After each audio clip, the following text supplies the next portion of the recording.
Hey, what's up?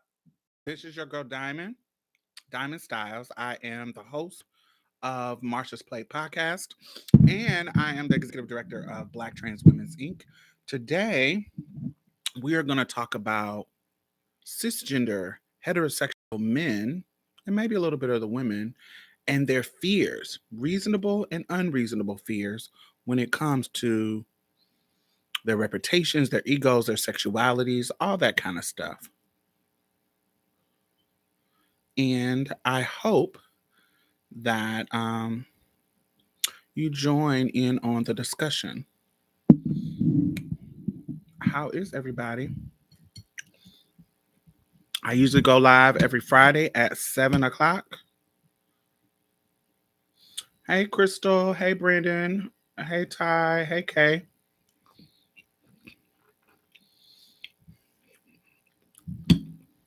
We're going to see because there's something going on that I have a project going on, and some interesting things have happened, and I want to talk about them. I'm eating some pinto beans and some cornbread with some smoked turkey necks.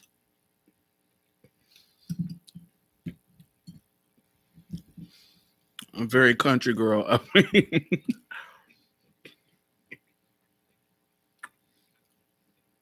But because I'm a Texan now, I didn't do this before I moved to Texas, but I love it now.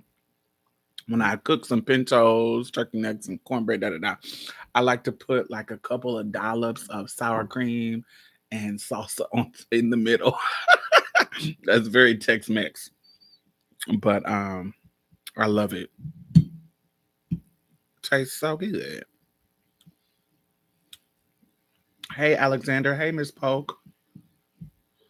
I was going to ask how the diet was going. It actually is going great. I actually lost 20 pounds um when summer started.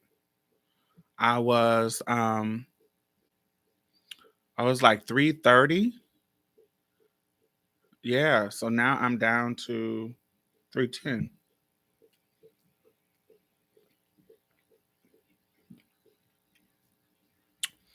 Well, there you go.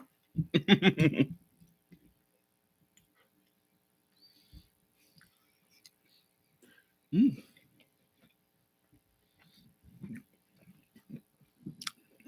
So,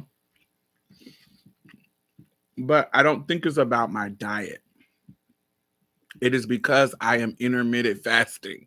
Now, part of my diet is yes, my diet is I'm cooking for myself more. I'm eating less fast food. I'm eating more whole foods, but I'm not watching. You know what I'm saying? I'm just not eating a lot of junk. I'm eating like food that I actually cook. So that's a diet change, but it's not like oh my God, I'm not eating carbs or I'm doing keto or I am, something like that. It's nothing like that. It is intermittent fasting and just eating foods that I actually cook for myself. Um, Not eating any kind of, you know, just different stuff. Just I try to just be better. Have you watched Polly Murray documentary on Prime? I think I have. I'm not 100% for sure. What's the name of it? Because I watched a few documentaries of Polly Murray.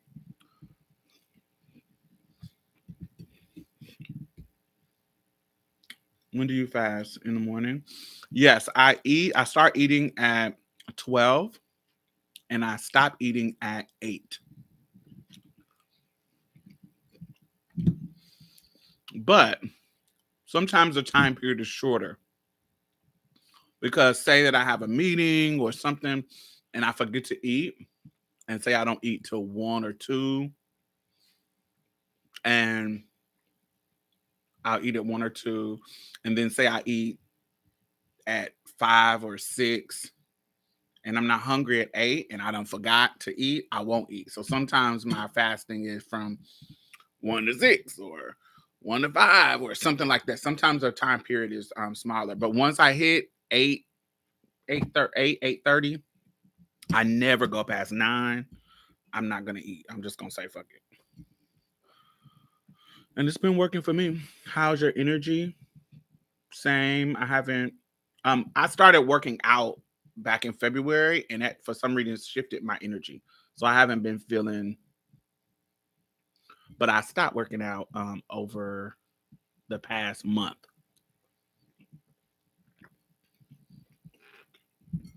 So it's just a combination of just better, doing better, child, getting off myself, getting off my ass. My name is Polly Murray. Is the name of the doc. It has Brittany Cooper in it. I have to watch it. Not for sure. I've been drinking a lot of water. I drink a lot of water anyway. And we're gonna get started in about 4 or 5 minutes.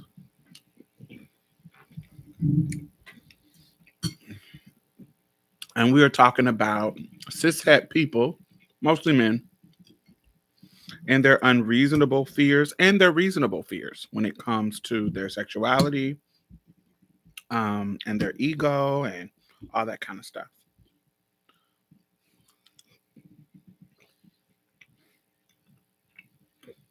Mm-mm-mm-mm-mm. How are y'all doing? What do y'all feel about this R. Kelly stuff? What do y'all feel like? What do y'all feel? What's going on? What do y'all feel about the culture? What's in the news, baby?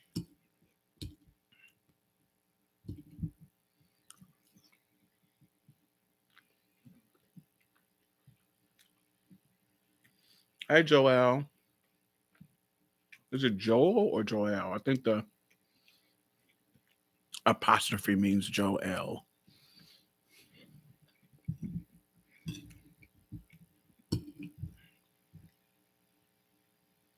I'm so happy he is going to jail. Ain't nothing new. This country ain't never been well.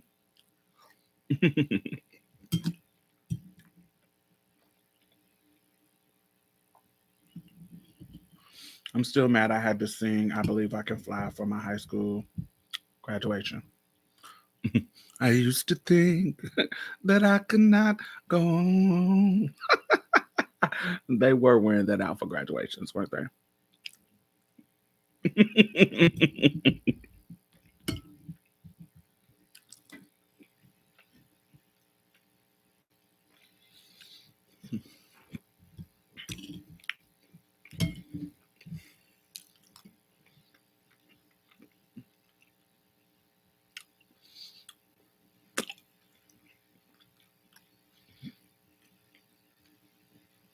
Joel, yes.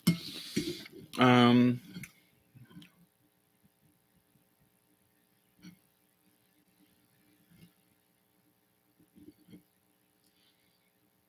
yeah, he still has fans, and that's gross.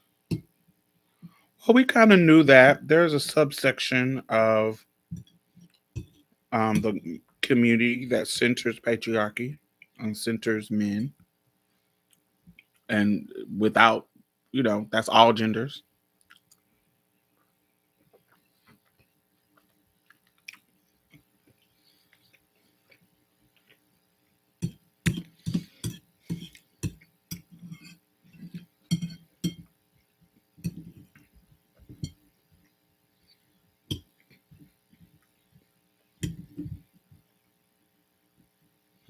I don't want to go back to work. Where do you work? Mm. What I think is quite interesting is people is like trying to play the race card with R. Kelly, like, oh, they railroaded him because he's a black man. And I'm like, 20 years of being free, 20 years of being free is not a railroading. You had allegations from you from before you got famous. So that's the 20 years that we know. And you finally got some consequences. Excuse me.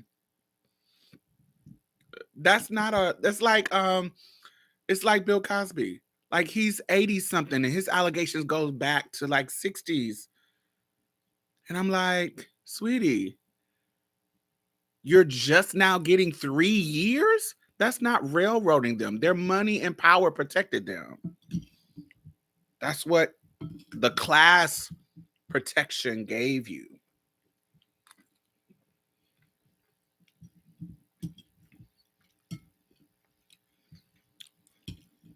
It actually shielded your money and power, actually shielded you from the imbalance of the justice system.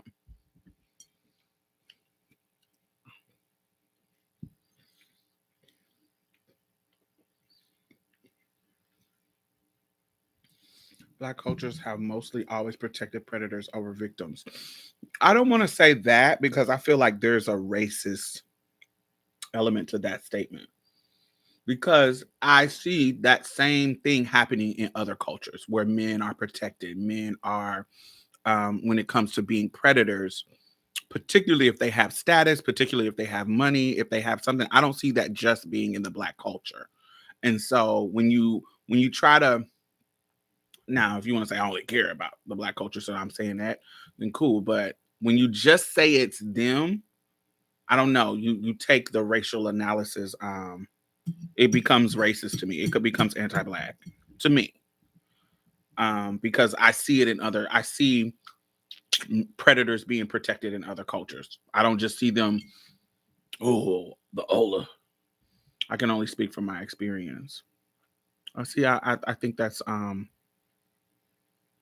I think that is. I don't know. What is I don't know what the word is, but it's hard for me to explain. I think that's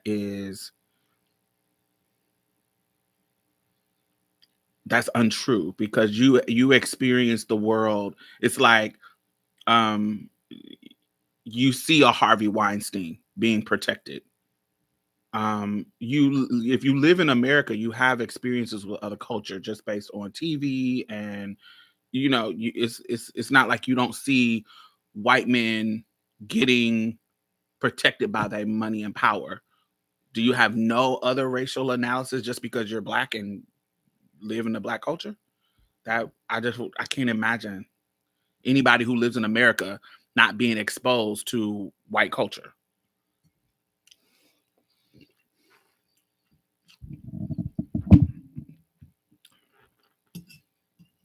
You can have personal experience with Black culture, but not being exposed to no other culture but Black, and you live in America. That's hard for me to believe.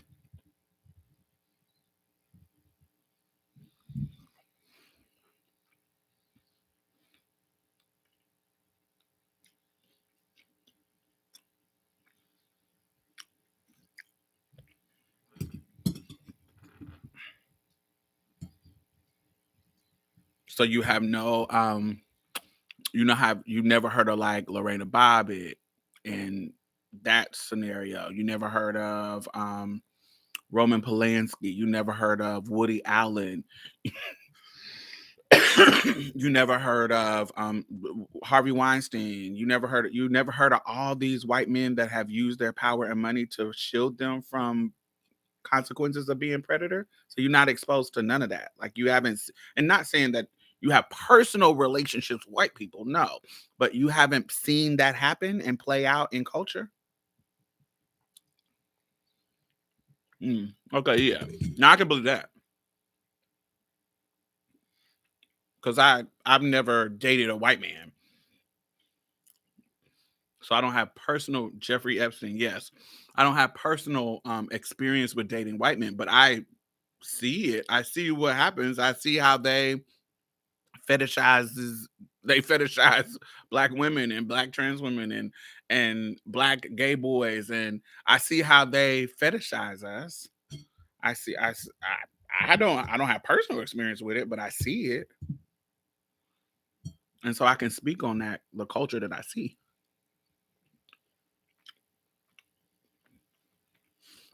And so I wouldn't say, yeah. So that's what I mean when you say it's just Black culture. a generalization of Black culture. It feels like anti-Blackness. I understand it in regards to personal experience, but when you say it kind of in general like that, it's like, ooh,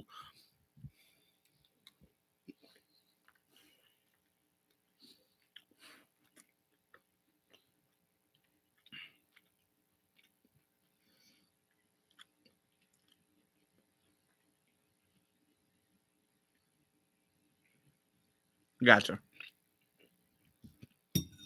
It just comes off like that when somebody says um, Black culture has mostly always protected predators over victims.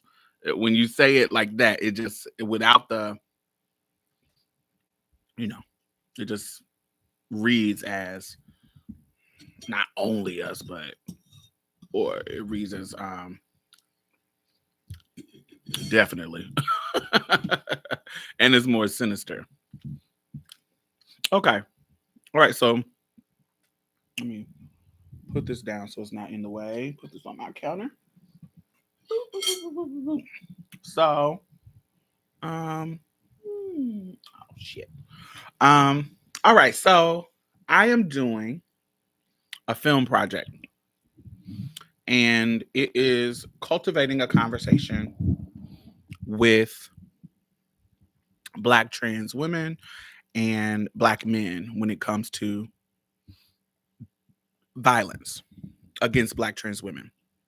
I got it funded.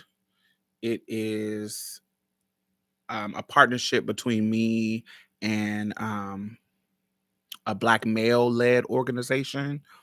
Um, and it is, it's going really, really well. And so we are in the process of finding men who will speak to their experiences about trans women. And we're not talking about trans attracted men. Like we're talking about men who haven't had trans attracted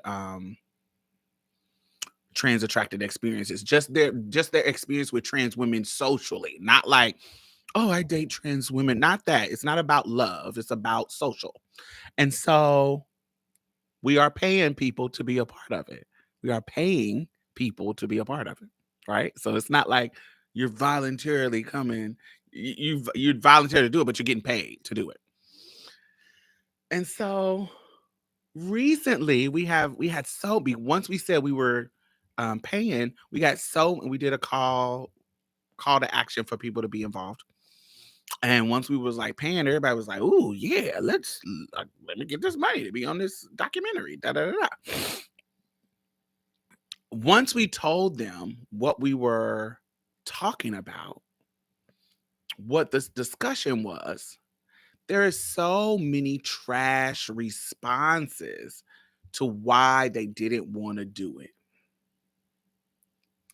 So one of the guys said that where he's from, even if you are only time you could be around a queer person, trans or gay. He didn't say trans or gay, but the context of the conversation was trans. But he brought up some gay shit because clearly he thinks that trans women are just gay men. Um, he says only way you could be in space with trans or with a homosexual, that's what he called it, is if that's your family. If it's somebody that's not your family, people gonna think y'all fucking. Then another dude said, he's like, "Oh, there's certain things in my life that I will climb mountains and cross rivers and do whatever the fuck I gotta do to protect." So we think that he's about to say something like his family, his kids, da da da. This nigga said that's his ego and his sexuality, and he can't be a part of a part of the project because it will put in question his sexuality just by having a conversation about trans women. Now, mind you, I want to make it very clear that this was not about being trans attracted at all. This was just about the pathology within Black men, what they think about trans women. Where did you get your ideals? Where did you get your mindset? Where did you, when you grew up and you first came to know that trans people existed, what taught you about them? Was it Jerry Springer? Was it the trans girl that you seen that lived in your projects or lived up the street from you? The trans person that you seen going to school with you? Like what did you learn from the culture around you about trans people that leads to the pathology of how you deal with trans people now? Like, we literally want you to share your opinions, no matter how bad, how fucked up, how shady. We want you to share your opinions and what you think. What do you think about disclosure? When should people disclose? What do you think about you know, what about passability? What do you worry about when you're out dating? Do you worry about meeting someone that you might be attracted to that is a trans woman? How are you navigating the world? How did you build this idea around your mind? So that's when it comes to trans people. That's all we basically asking them to do, and they're being paid for it and paid well for it. If they're, there's different levels. So like it's a basic fee if you just kind of do the one-on-ones. But if you come to the actual, if you're a person that's gonna actually gonna you know, be on the main recording, then you get a nice little chunk of change. And so I was thinking, when I think about all these things that people are saying, and it was really about, and this one guy said, "Oh, okay, I'm down." He was down for it. He was like, "Oh, this is an interesting conversation. Da, da, da, da. Let me ask my wife if she cool with me being a part of this." And apparently his wife said that she wasn't cool with him being a part of it.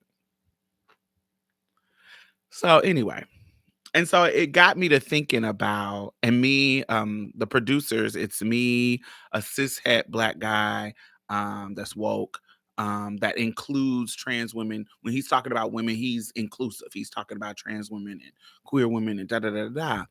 But he's a cis-het Black guy. And then we have a cishet woman who is one of the producers as well, and she was like, "I'm so flabbergasted. I didn't even think that I was gonna learn this side of the coin when we said we was gonna do this project. I didn't even think about this." And I was like, "That's because you weren't paying attention to me." And we jokingly said that. I said, I told you early on that you were going to have a problem with men talking about this subject publicly being recorded. If you go to any comment about trans people, they will break their neck to comment any like picture, meme on Shade Room, on Facebook, on Twitter about trans people. You're gonna get tons of men in them comments and in them responses sharing their opinion about trans women, sharing their opinions about what they think and what that all. They are quick to add their commentary, but when you try to get them to be intentional about sharing their experience and it's recorded, oh baby, they like, ooh, I don't want the people think that I'm gay. I don't want them thinking I'm involved in this, just talking to people like that. And so there is an unreasonable fear that it's two things. It's a reasonable fear and then it's an unreasonable fear. So let's talk about unreasonable fears, because when I look back on my life in dealing with men,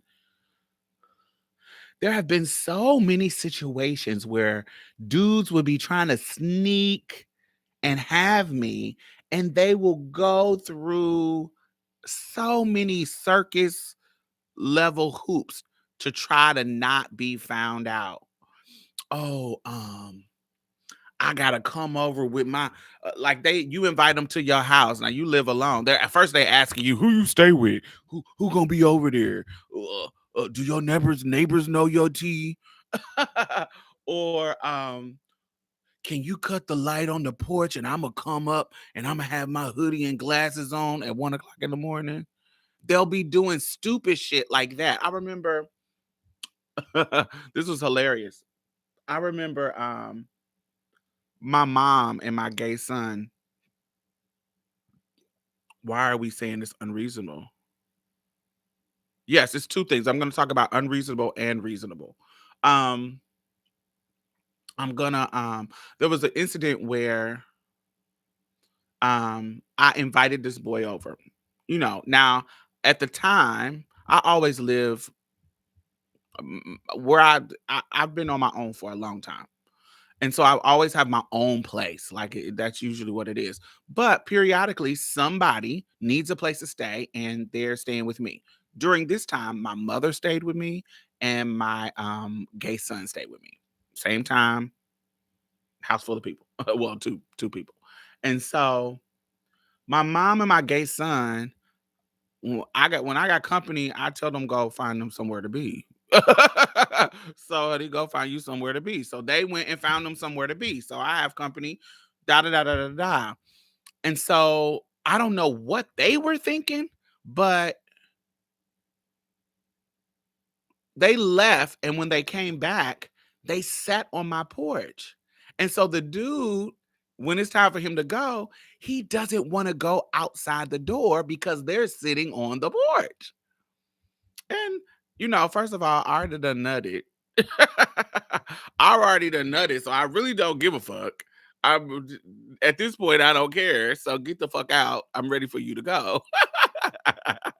I really don't care. But he made this whole big deal about them being on the porch and oh, they gonna see me. Who are those people? And da da da da da da da da. And I'm like, that's my mom and my little brother. They don't give a fuck about you. Get the fuck out. Like, nigga, get out of here. Oh, so he took his hat and put it down over his face and was walking out the door with his head turned. All kind of weird ass shit. And my mama was like, nigga, ain't nobody worried about you. So he goes out to the part where the visitors park. And now I'm not even thinking about him because it's over. He's out. And so my little brother and my gay son and my mom come in the house and we're laughing about that. And then we go on talking about something else. All of a sudden, he calls my phone and he was like, damn, they towed my car. I was like, who told your car? He was like, the apartment complex. I was like, did you park in a visitor spot? And he was like, oh nah, I parked somewhere that he wasn't supposed to park, which I didn't tell him. I'm like, nigga, I told you to park where it says visitor. He was like, yeah, I just thought that I was just gonna come in and it wouldn't be that serious. I was like, nigga, they told out here. And I told you that. So they told you. And so now he has to go to the guard shack to be able to get the information for his car to get towed. Do you know this nigga would not go to the guard shack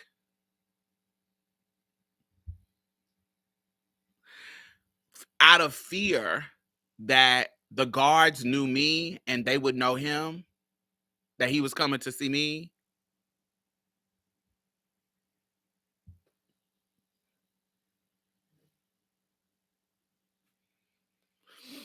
And so he says, but he was like, do they know you? And I was like, nigga, first of all, you gotta understand, I done nutted you out my house. I don't give a fuck. And you're making me give a fuck even less by this conversation where I want to be like, nigga, and click and hang up. And so he say, so he comes and knock on the door. And I was like, oh, baby, I'm not about what do you want me to do? You don't want to go to the shack. He was like, I went. They told me I had to get the person that I came to see.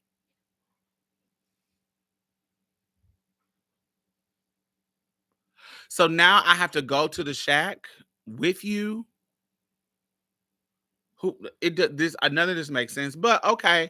But now he wants me to go and he don't want to be by me to go talk to them. And so he's walking on the other side of the street of the what you call it. He's like walking on the other side of the street, and all this is so fucking weird to me. And I say, I'm not going to this shack without you. So either you gonna go talk to them by yourself, or I'm gonna go back to my fucking apartment and say fuck it, because it's not my car and I don't give a fuck. So what are you gonna do? This scary shit that you doing? Motherfuckers don't even know my tea in my apartment. So get the fuck out of here. So this, you pissing me off because of that. And you're being too much. You're just being too fucking much. So what the fuck are you doing? And he was like, man, you don't understand. I don't need to understand, because I'm not in no closet. I don't need to motherfucker understand. What you don't understand is that you want your card. So what do you want to do here? So he comes over to the guard booth with me, and the guard is like, hey, Miss Diamond, how are you? He came to visit you. They were like, oh, okay, blah, blah, blah, and gave all the information to the place. And I was like, all right, have a good night. Have a good night.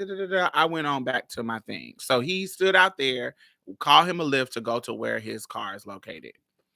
So that's a situation where it is quite and I've been in many, many situations like that where it is quite unreasonable, or I'm in college or I'm in high school and I have to do a group project, and the dude is going to the teacher saying he doesn't want to be in my group because people gonna think that he's gay. Unreasonable. Unreasonable shit that that doesn't make sense. Motherfuckers don't give a fuck to that extent. So let's talk about reasonable. Now, I have been in situations where I've messed with a guy, and for whatever reason, okay, I'll give you this example. So in college, I was messing with this dude named Brandon. Brandon is fine. Brandon's so fine that he changed my perspective of the type of men that I could pull. That's how fine this nigga is. When I met him in the whole college campus, to me, I believe if you took a survey of who was the finest niggas in school, Brandon would be within everybody's top 3. Let's just say that. Okay? He may not be their number 1, but he's going to be in their top 3. And so, when I see him in school, he was over, I felt like he was out of my out of my league, basically, because I was a trans woman, self-esteem shit. Like, and I was young. I was like 18, 19. So, not that I was not pulling fine niggas in high school, but, I just was, it just was I felt like he was out of my league. That's just what it was. Felt like he was out of my league, right? Because he just was, this nigga, we would be in the union and he would walk past and all the girls would say, and get silent and watch him walk, because he had a mug, he had body, he had everything, dick, like you could see it just there in the sweats. He was everything, body, mug, just right. And so it just was I just felt it was out of my league. So one time I go to the girls dorm, and I'm walking through. I have on some like cute little fuzzy house slippers and this little sundress, and I'm tipping through, and I see this girl from New Orleans named Shanita. Shanita is cisgender girl, beautiful, fucking Creole bitch that, to me, this is his league. And just as suspected, she was in the lobby talking to him. They were like, not making out, but they were talking and spending time with each other and talking and, doing that thing where you like, yeah, like in my mind, I'm looking like, yeah, Shanita, pull that motherfucker, because that nigga fine, but she fine. So she looks like what I would think he would go for. Like, she looks like she's in his league. And so, bad bitch, like body, beautiful ass face, everything. She just bomb. She was the bomb. And so, me seeing them, I just was like, yes, bitch, word, get it. And I'm not a hating ass bitch, so I don't get jealous. I just be like, yes, you word out. Um, and so she asked Shanita, when I come into the lobby, Shanita say, hey, Diamond, they call me Didi. Didi, come here. And I come over there and I'm standing in front of them, and she was like, she just talking like general conversation and blah, blah, blah, blah, blah, blah, blah. And so we get done and I leave their vicinity, um and it doesn't, it's nothing. I talked to her, hey, how you doing? Da, da, da, talking about classes that we had, boom, boom, boom, boom. One time I was the RA, and y'all know I'm telling a story so y'all can I'm trying to give y'all the details of the story. So I was the RA and I worked the night shift, so from like 5 to 10. And if dudes have to be, if they get locked out of their room, I gotta unlock the door for them. I'm always I'm in the office, so I have to, I get to I answer the phones if there's anything that, like, anything that needs to be done or something happens in the dorm. Y'all know what residences do. You deal with what's happening. Um, so the butch queens of the school, they would congregate with me down in the office late at night. So like from 8, so we close at like 10. So from like 7 to 10, all the butch queens is down. Hey Andre, all the butch queens is down, kikiing in the office with me. We're talking about boys, we're talking about the trade, we're talking about whatever queer shit we talking about at the time. And just like when he walked past, so when Brandon walks past, just like when he walks past the girls and they stop and swoon, when he walked past the butch queens, they stop and swoon as well. So Brandon comes down to the vending machines, and he's getting his drink. He got on basketball shorts, wife beater, body looking love, mug looking love, piece looking right in the shorts. He got on the little slides. Nigga, fine. So all the butch queens get silent. And we're just watching him. And I'm mother hen right in the middle at the desk. And they just flocking. And I'm watching them. We're just watching him walk to the vending machine and look sickening. Like, look, I mean, he is y'all know the type of man I'm talking about. Peace, cakes, body, mug, grooming, everything. I'm talking about 10 across the board, 15. So he start laughing. Once he seen that we was gagging at him, he like get his little smirk, like this little laugh, and go back up to where he went. At like 10, now that was probably like 9, like 9 o'clock. At 9:30, um, at 9:30, we got like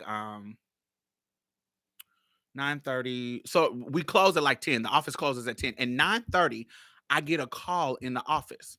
Pick up the phone. Ring, ring, ring, ring, ring, ring, ring. Hey, Dixon Hall. Hey, what's up? Hey, now this is a business phone. So I'm like, who's calling me? Hey, what's up? Like we talking on a regular phone. I'm like, hey, Dixon Hall. Hey, this is Brandon. I'm like, who the fuck is that? Who is that? And he was like, I'm the one that just walked and got me a drink from the vending machine in the wife beater. As soon as he says that, I say, I'm young and dumb and messy. As soon as he says that, I say, I put my hand on the receiver and to the butch queen in the room, I say, this is him, this is him, this is him. Oh, okay. Do you need something? Because I've been around, even though I'm 19, I transitioned in high school. And lived in a group home. I know men. I know I'm about to pull this.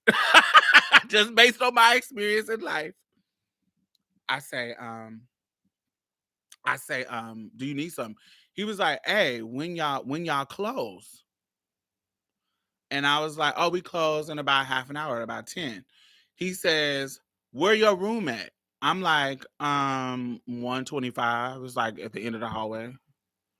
And he was like, when you done, go to your room, but leave the door unlocked. Like leave it open. Okay.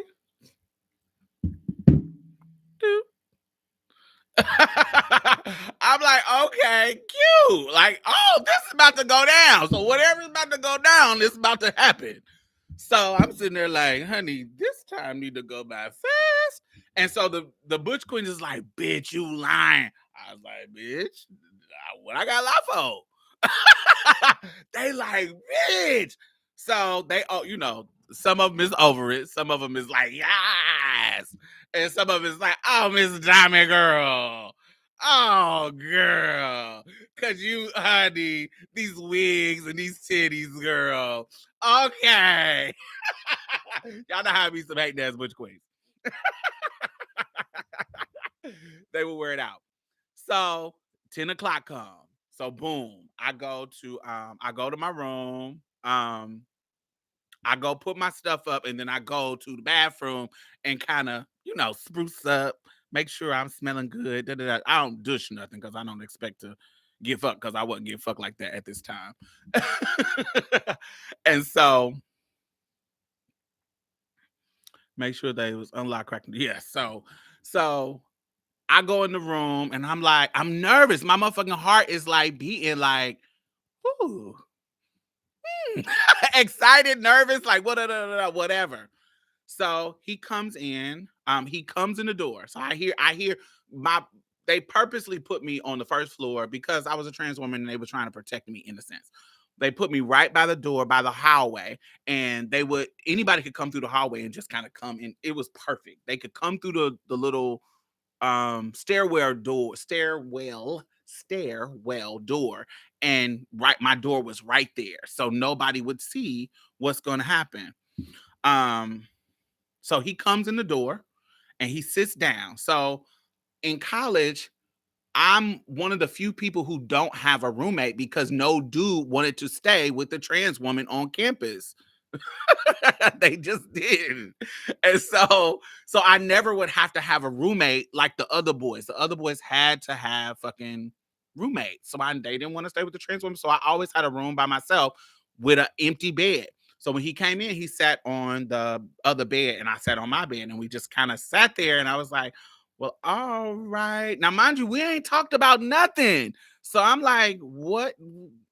I'm thinking we gonna have something gonna happen, but what got you to this point? Because it's not like we sat down and had a conversation, or what happened, like how did you get to here? Were you ready to come have, like, because I didn't talk to you.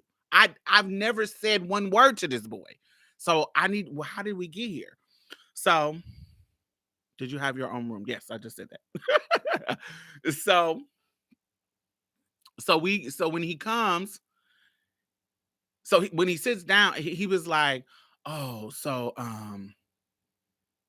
he's I can tell he's nervous too." So we both are just sitting there nervous, and he's like, "Man, so you friends with Shanita?" And I was like, my mind, I need to separate because I know how niggas think about fish, the unreasonable fear. And I say, "Oh, we cool." I wouldn't say my friend. Like I wanted to separate that. We know each other, but we not friends. We not close like that. Because I don't want that to be a barrier of me having this motherfucker. So I'm like, we cool. We know each other, but we not friends. We met here. We met this semester, but we not friends. And he was like, oh, well, I don't know. I feel like your situation is different from other motherfuckers. And I was like, what you talking about? And he says, "Oh, well, Shanita, when we seen you the other day, Shanita told me that you was a hermaphrodite. That's why you so pretty. That's why you look like you do." I was like, "A what? A hermaphrodite? That means you were born both of them, right?" And I was like, "Sure." Sure. Uh-huh. Okay. Okay. Sure. Yeah. Whatever she said. Yeah. So I feel like you ain't had no choice. It's like you was born like that. So you really had no choice. And you a woman to me. And I was like, "Mhm, sure. Yeah, I know. I am." Uh-huh. He was like, "So I feel like if we hooked up, it is what it is." I was like, "I agree too." So I get up, "Honey, say no more, bruh."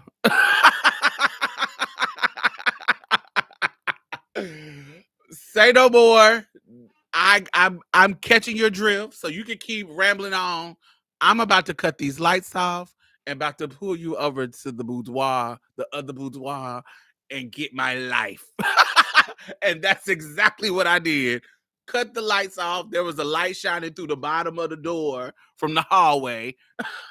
That's all the lights that was shining in the room. Baby, Dick was, as soon as I got pulled him up and put him on the bed, that baby arm was coming up out of them basketball shorts. And I went to town on that motherfucker. Big, juicy. The nigga came within like a minute. It was horrible in regards to the time. Horrible. Big old dick, come like that. Come like that. So that started a situation with us where we was hooking up all the time, hooking up and you know, doing stuff. So so much so that um he would like call me, send me messages um on my Facebook. Not my Facebook. I was on College Club, not Facebook. College Club. Because you know, I don't know if y'all remember, but College Club was like pre-Facebook. Like it was for school people who was in college and y'all can send each other messages. Um, and you know, you can see who else was in the school in your area. And it was initially, if you know anything about history of Facebook, Facebook was about related to the school that you went to. And um, so College Club was like that too. So he would send me messages on College Club. Um, and that's what it was. And so he would hit me up and he was like, "Damn, I was in my class and I was thinking about what you did to me, and my dick just got hard." And we just had just a sexy ass fucking relationship. And this is my early, I'm a 19-year-old trans woman. I was just enamored by this dude. Like he was so fine.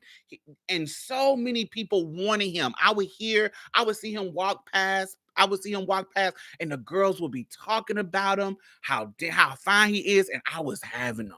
I was like, bitch, like it took my confidence and my whatever. It made me feel like I was that bitch. It was one of the first experiences that really made me feel like, so that's what it was. So in my mind, everything was going perfect, but I'm young and dumb. You can learn a lot from a dummy. And I just could not keep it to my motherfucking self. Now, I had learned early on to keep it to yourself, but I had to tell somebody. This I couldn't hold water, as my grandmother or mama would say. You can't tell Diamond nothing. She can't hold water, whatever. So I had to tell somebody. So I was So there was this girl named Dewana Stanley. Dewana's sickening now. She was cute back then, but she much more sickening now. Uh, Dewana Stanley. I had told Dewana, I didn't tell her who it was, but I told her enough information that it wouldn't be hard for her to figure it out. Do you feel what I'm saying? Some of y'all need to refresh because y'all are out of time. Y'all are on a delay.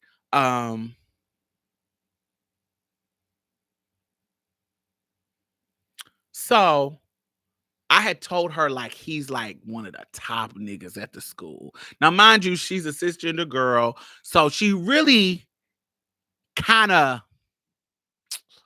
oh girl, it's probably somebody whack. Like she's very that. She's very oh girl, you know, Miss used to be a man. Okay. She's serving very that. And at this point in my life, I wasn't abreast to cisgender women's shade. You laid out the pieces for her to put together. Yeah. So I gave her enough information that if she had the right clue, she would be able to put it together. And let me show you how the right clue happened. So once me and him and we had been having for, months at that point, he started to realize, oh, she ain't telling nobody. This is fun. I can trust her. Da da da da da. He started doing sneaky shit. He started doing sneaky shit. Like say I'm in a group of girls and we're walking past him and his group of boys. If I walk past, when everybody has gone past, he will take his hand and low key smack my butt. Like just different little sneaky shit that he would do to flirt in between the like in the out in the open. So this one time, that's what happened. He started doing this sneaky shit, and Dewana started to clock. Like she clocked one time. And once I described that he was like top 3, she was like, that's him. And so we was in the cafeteria and she said, I know the nigga that you fucking with, Brandon. And I was like, no, what? I was like, no, what do you mean? And so when she clocked it, she started telling everybody. So it just became this big ass fucking rumor on that I wasn't confirming. Of course, he was denying. And it just became this big old thing to where he called me and was like, I know you told her because she's one of your friends. Why would she even say that? Like, I know you said something. I'm like, no, I didn't. No, I didn't. She just put it together because she saw you smack my butt and went into this whole bit. We had this whole big old thing to where he was not fucking with me no more. Until next year. So it turned into this big old thing where everybody was talking about it. And niggas, because he is this heartthrob ass nigga, niggas who want as fine as him is using that as a yeah, y'all like them pretty boys, but them pretty boys be, doing low key gay shit on the low. That's why they pretty. And it started to be this thing where they were fucking with him about it, and this whole fucking thing. You feel what I'm saying? And so there was a time where it started to affect his life in school. So there's a reasonable fear of how it can damn you, Dewana, that was my baby daddy, right? It was this reasonable fear that it will cause some type of issue. So she wasn't in the office with the Butch Queens. Oh, I don't know what you're talking about, Javon.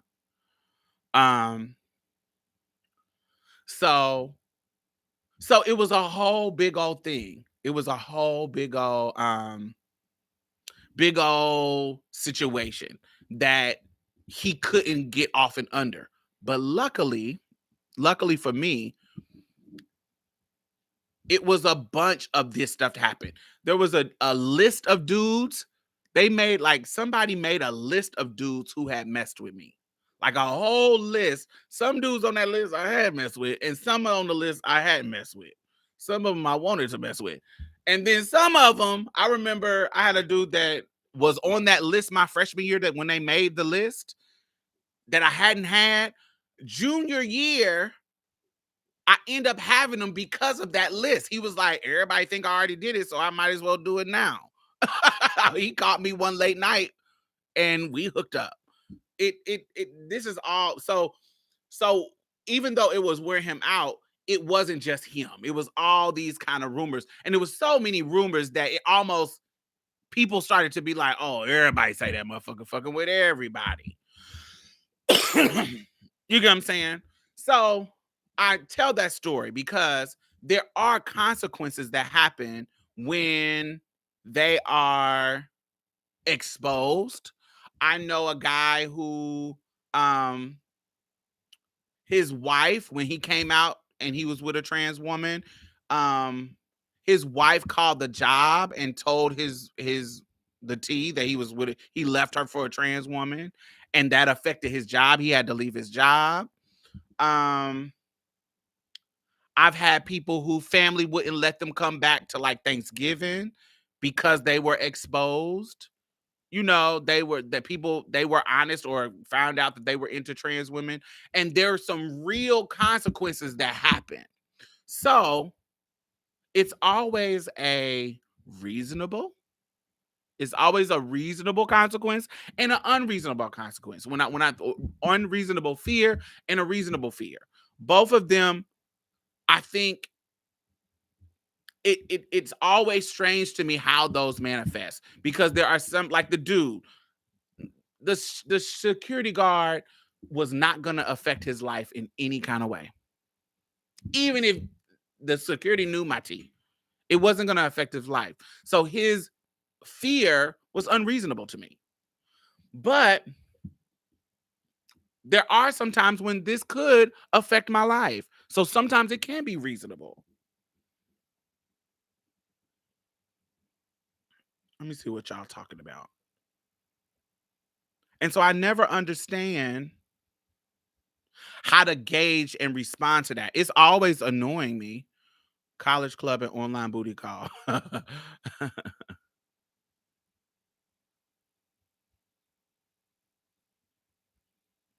Fish used to love giving that. I don't know if they were being cool or being late, but I always went with it.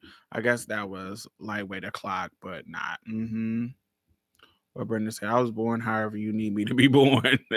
What that dick do. Right. Exactly. All of that. Um mm, mm, mm, mm, mm, mm, mm, mm, mm. Let's see. Yes. Deny, because a hermaphrodite was chewing on it. Right. I lived. If you want to tell that, that cool. We're gonna run with that. Damn it, deny and keep it casual. Mm-mm-mm-mm-mm.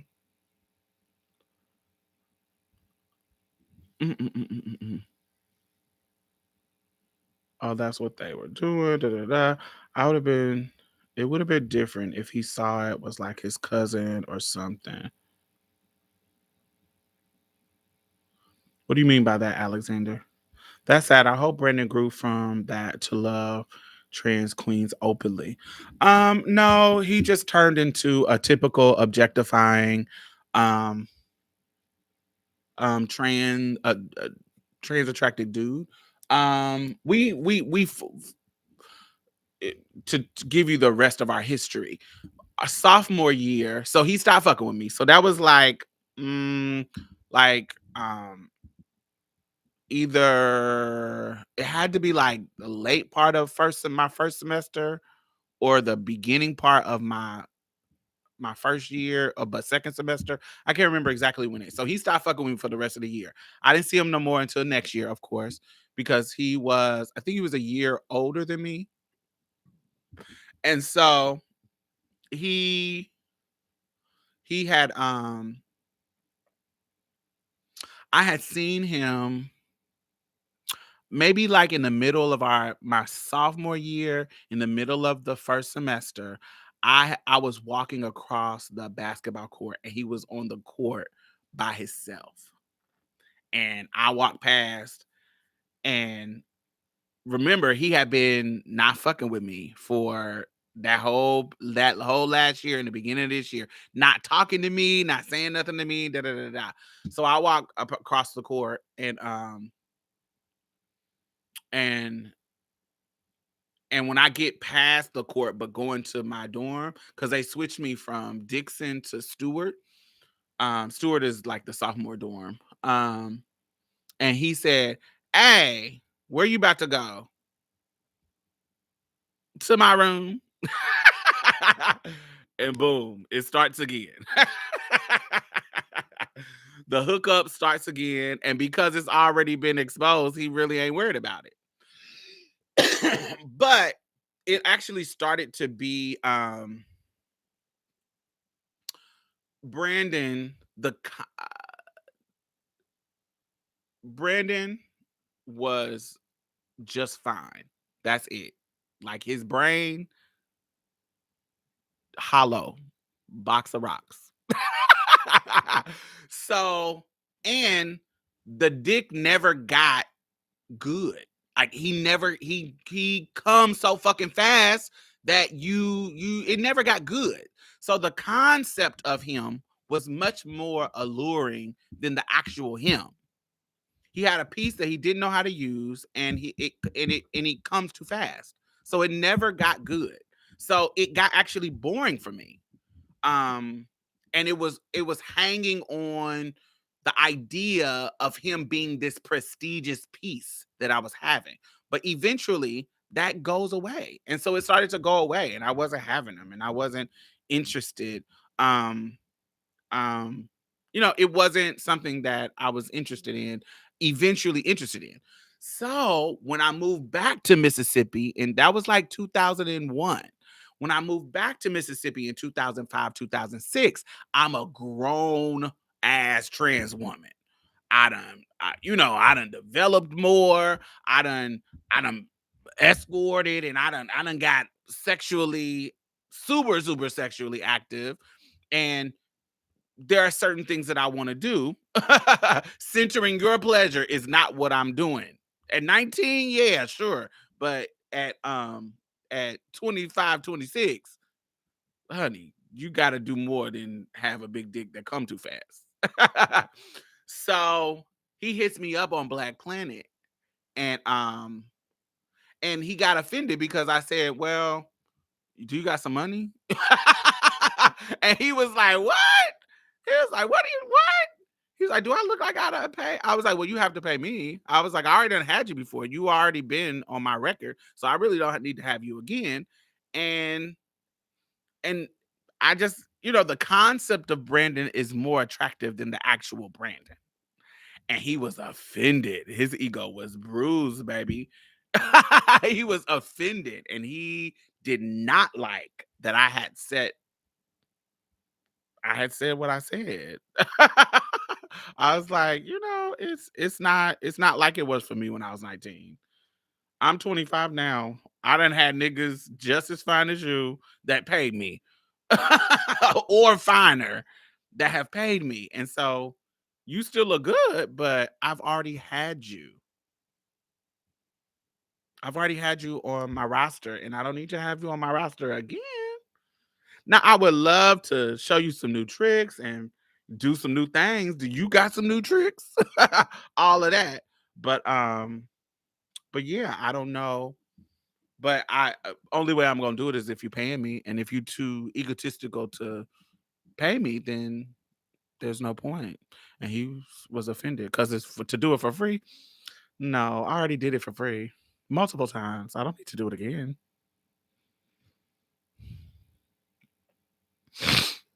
Yeah, so so it didn't really turn out the way it got weird. Do you feel like some men prefer trans women because they feel like they are easy due to low self-esteem? Brandon was shocked you had self-worth. I don't think it's always. I think that's maybe the case sometimes, but I don't think that's always I don't think that's always the case. I don't think that's always the case, but I think that um both of us was looking for the same thing. I don't think him being, because he was only 20. I don't think he was, oh, you got low self-esteem. I think he found me attractive. I think he found me attractive, and this is an interesting experience to have, regardless of self-esteem. I wasn't some ugly brick. I was an attractive woman. And he was an attractive man, and we were attracted to each other, so we hooked up. And and in when we hook up, it definitely wasn't about no self-esteem, because I don't give off low self-esteem, period. um and he was just as nervous as I was, and I was the aggressor eventually. So, I can see that being the case for some, but I don't think that's always the case. I definitely can tell when a dude is trying to holler at me. 20-year-old is definitely not thinking about your psychological state. Not at all. We are two horny teens, basically. No, you didn't come off offensive at all. I wasn't offended. Um, I think I definitely can tell when I'm expected to have low self-esteem. That didn't come until I was older. And actually, that didn't come until I gained weight, for real. When I was slimmer, I never really got, oh, niggas think fat bitches got low self-esteem. When I gained weight, that's when they um expected me to have low self-esteem and not have the confidence that I have. Yeah, when I was slimmer, I never got a nigga thinking that I had low self-esteem or expecting that. Never. But I think it's because I come off as a confident person. Because even in the midst of me thinking he was all of that, I still was giving him confidence. I still was giving him, "Oh, so what's going on? What you trying to do?" Like, I still was giving the in my mind, I'm like nervous and like, "Oh my god, oh my god, oh my god." But the way I'm talking to him is not without confidence. I'm talking to him like, "Bitch, I think I'm that. I'm all that too." That's always been my thing, because I do. But I didn't start getting where I could tell that they were trying to, they were working off the idea that I should have low self-esteem until I gained weight. Because niggas somehow think that if you're fat, you don't have options, or you think you don't have options, and that is so not true. Like, you just go to another type of dude. Like, there are dudes who really are into big girls that like thick ass fucking women. And so it's just a different type of dude. Just as fine. You'll meet dudes that are like, I don't even like skinny girls. It definitely is not. That's when I started to pick up on that. And that was probably like after 35. I know when I first started my transition, there were definitely those predators who took advantage of my clockiness. But once the moans kicked in, you start to be that girl. You start to wake up. Yeah, and this isn't arrogant. I've always been a pretty as I've always been pretty. If I e- Even if I was clocky, I was pretty. Because if we all know there's a difference between being pretty and being fish. There are some people who are pretty, but they're not passable. They're pretty, but you can tell that they're trans. You can tell that they're not cisgendered. Um, and I felt like I've always been pretty. Even when I wasn't passable, I've always been a pretty person.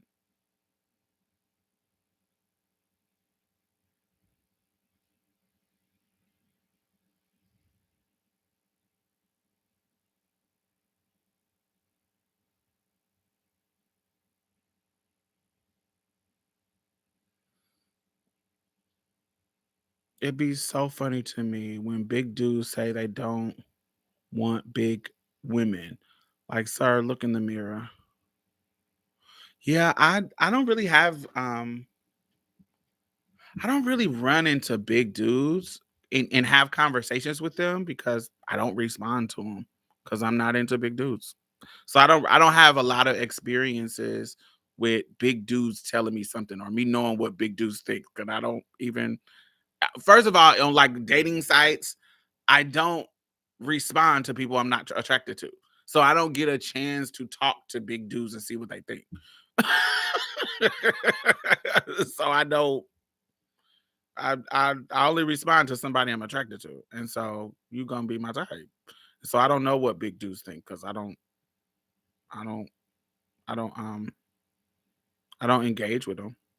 There's so and it depends on what you're talking about as big. I like thick dudes, thick. Let me see if I can find some thick, some thick examples. I like thickness. Like I like you to be like a oh, why was she I'll try to find it for y'all.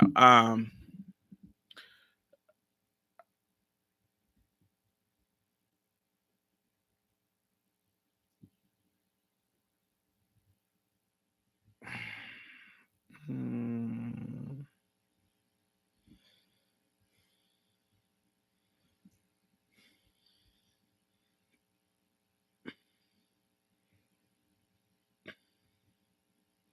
So I like niggas like this, that body type, or let me see, like this, that, like buff niggas with fat on top of it, like that. I like that body type. Um, trying to think of like that, where it's just not. I can deal with a little bit.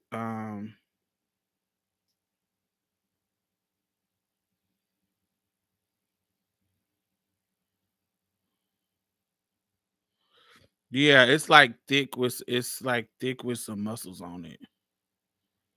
But sometimes it don't be just muscly. It be like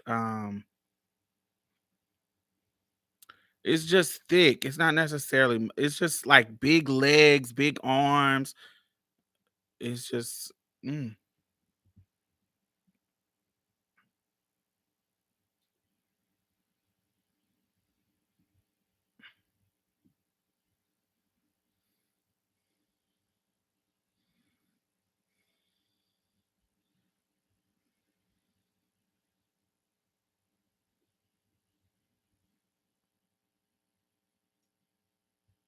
But yes, like a bear. Yeah, bear type, but I just don't want you to be old school Rick Ross. I can't deal with you can have a little stomach, but it can't be I can't deal with it. Like Mr. Marcus. Yes, Mr. Marcus. Yes, yes. You get the idea. I like a thick. It's thick, but it ain't. I like that. That's my taste. So I don't really know what they give. You do have pretty privilege among those who are clockable. You have had experience among other trans women where you have gotten better. Have you had experience amongst other trans women where you've gotten better? I don't know what that means. Of course I have advanced, but I think I've always been pretty. Like as far as my passability, yes, being passable, that's all the difference between I feel like when I was younger, I was pretty and clockable. But as I got older and more advanced, I started to get more and more passable, pretty and passable. It's just started to move. My prettiness never, I've always been pretty. I don't, I don't, just be honest. It's not, oh no, like I'm not the prettiest bitch in the world, but I got pretty things about me that people find attractive. And so, I've always been that. When I was younger, it's when I was a boy, I was a pretty boy. It's always been something, I was cute. I always been a cute, regardless. So I never really, I never had dudes who were like, um, not acknowledging that.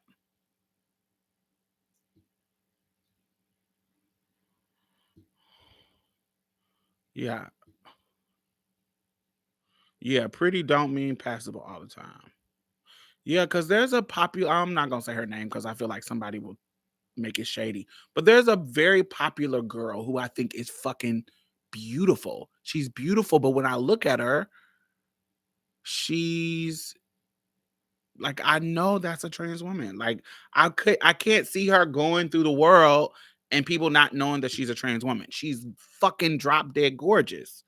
Pretty, beautiful. But I think she's a beautiful trans woman. Like she looks like a beautiful trans woman. It's a couple of them like that. I don't think they navigate the world where people don't know they T. I think they navigate the world where they look like pretty trans women. Javon Martin, I think you're behind. You might need to refresh. Yeah, he's been behind for a while. Who? Give us a hit. No, you ain't about to pull me into no shade. Y'all know who I'm talking about. It's a few of them. It's not just one. It's a few of them that you know, I think they're fucking drop dead gorgeous, but they're not passable.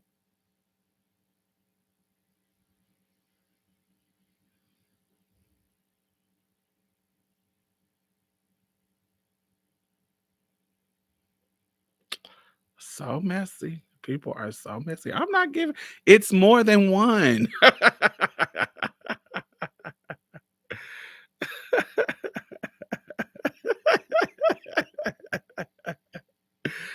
Y'all so, y'all so messy.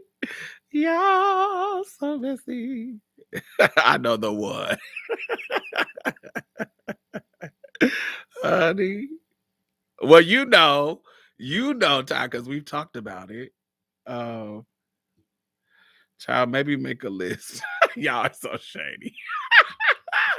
But yes, it's multiple. It's yeah, it's two distinctly that they are the perfect definition of being drop dead gorgeous but not passable.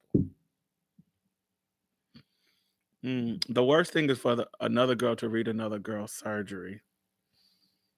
Yeah. But yeah, there's a difference. There's some people who I know some girls who as there's a girl who I think she is as ugly as homemade sin, but she is as passable. She is real as rain.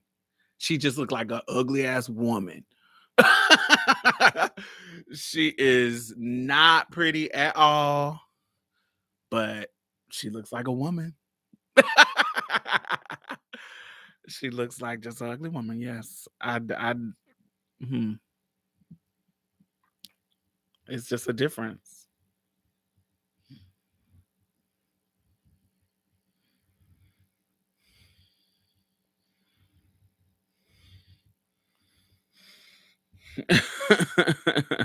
Thank you, Reddy. Um, it doesn't shield. I don't think pretty shields you from the fuckness that comes with transness, but there's some perks of it. It's like passability. It's like passing. It doesn't shield you from everything, but it shields you from a lot of shit. A lot of shit. It just shields you from the frequency.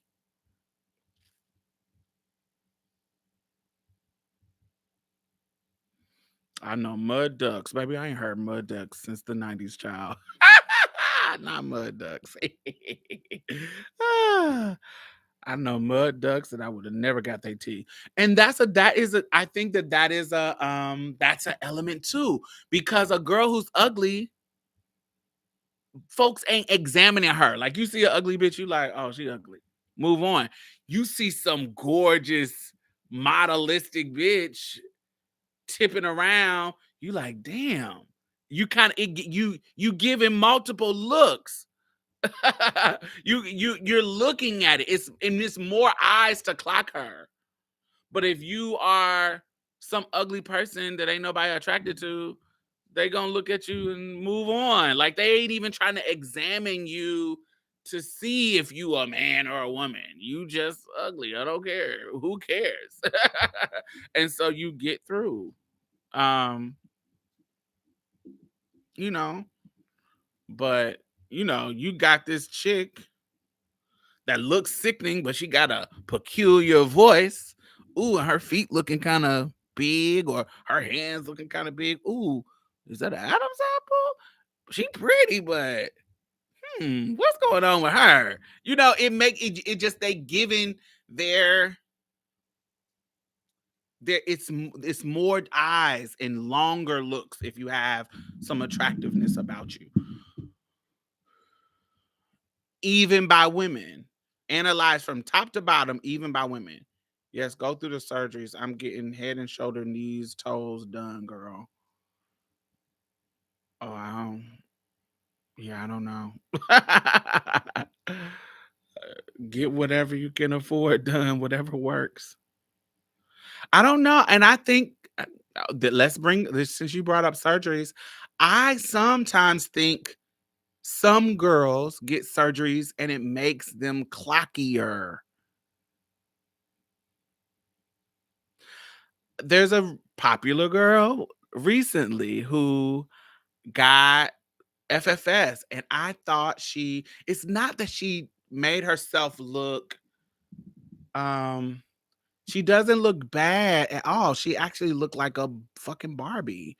But it looks like a typical trans FFS face. Um, I feel like it makes her more clockier. Still beautiful as she was, but it makes her more cockier. And then there's one girl, very popular girl. I felt like she was more passable before. And then she got her nose and she got her cheeks pumped, and it just made her look like typical she got it made her look typical.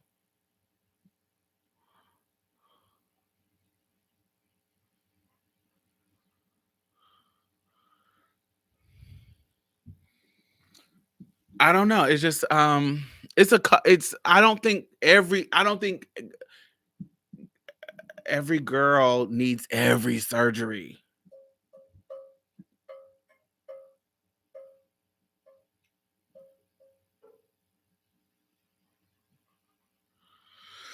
If you had told me at 20 I'd be annoyed at passing, I would have laughed in your face. But I find myself getting agitated when people, mainly men, don't clock so much. So I start wearing a trans necklace. Work. A elf clef. Yeah, this is why I never got my face done. Oh, that's Raven. Hey baby. What you doing? Give me a ball. Give me a toy. Give me a toy.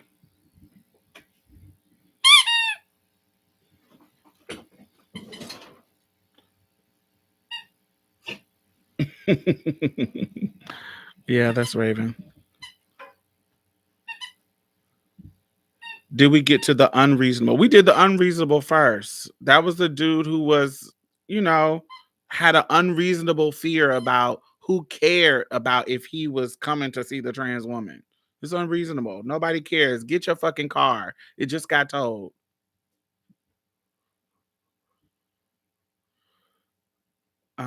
You look way more clocky with surgeries because my skull and face size would never make me pass successfully with that surge look. I don't know. I know some people that got surgery and they got some big ass heads, but they look like big head women. It just everybody's is different. Everybody's results are different. But I do think some things just took them over the top. Just jumping in, say hi, D. Hey,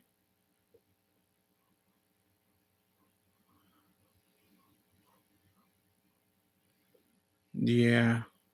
I didn't want no nose job because I don't know. My nose is I barely can get my fucking pinky in my nose. Like my other fingers are too big to get in my nose. I barely can get my pinky. If they make my nose, I don't feel like I need no nose job. But if they make my nose fucking smaller, it'll be too fucking small already. Mm-mm.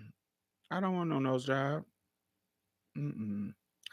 I'm okay with my face. I'm okay. I want it to look like me. I told my doctor I want to look like me. I don't want to look like a whole different person.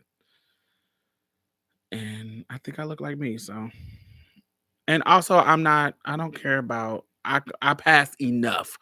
I don't care about being perfectly passable. You know, this is perfect. I always thought you had one. Yeah, a lot of people um talk about getting nose jobs. I don't want a nose job. I am okay with my face. I'm okay. I have no interest in getting any more surgeries. Whatever now I do want to get some lipo, honey. Not no BBLs, but some lipo. I want to get this. I'm gonna try this weight loss thing with the diet and I'm losing weight. But honey, if it don't go fast as I wanted to, honey, I'm gonna get some lipo, baby. Tummy tuck lipo. Um, I didn't want to not look like my family. Yeah, that too. I have my mommy's nose, and I like my nose. Um, yeah, I just, it's like I don't want to. I don't want nothing else. I'm okay. Whatever, whoever gets it, whoever gets my tea gets my tea. Whoever don't. At this point, back in the day, it used to be like, oh, I gotta get this, I gotta get that. But now I'm okay. Wherever I'm at, it's gonna be where I'm gonna be.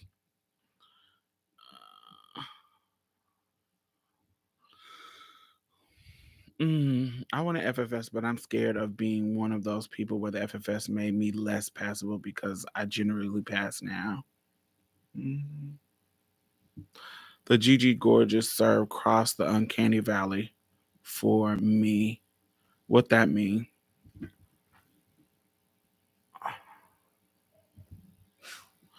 It's that LA girl look. Mm. Yeah, it's a particular Dr. Asterhoff look that I've seen, especially on black girls, because black girls are that black girls when they get it usually mimics those European features. They're getting that. I call it that I call it the Kleenex puff character nose, where it's like it's real sloped and pointed up. It's like really smooth slope and then upturned like a elf nose. Um, it's like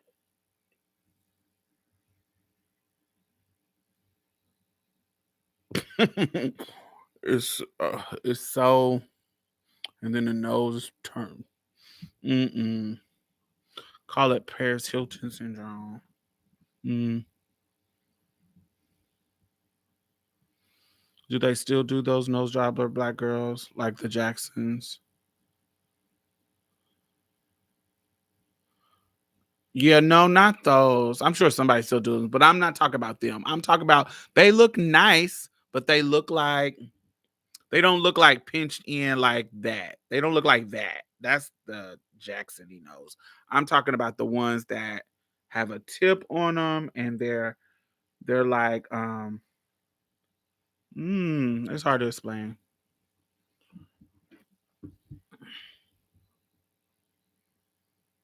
And it's tight. Well, the tightness goes away. It's tight at first. The tightness goes away. It's the puff Kleenex people. Let me see. Puff Kleenex nose.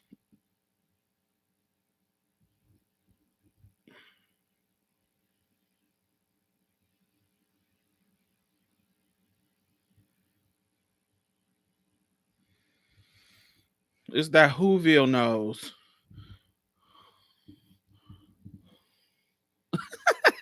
Wait. Whoville nose. These pictures should match.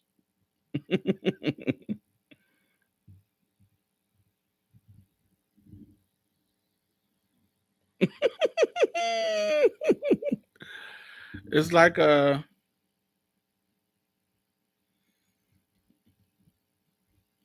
I call it a Whoville nose.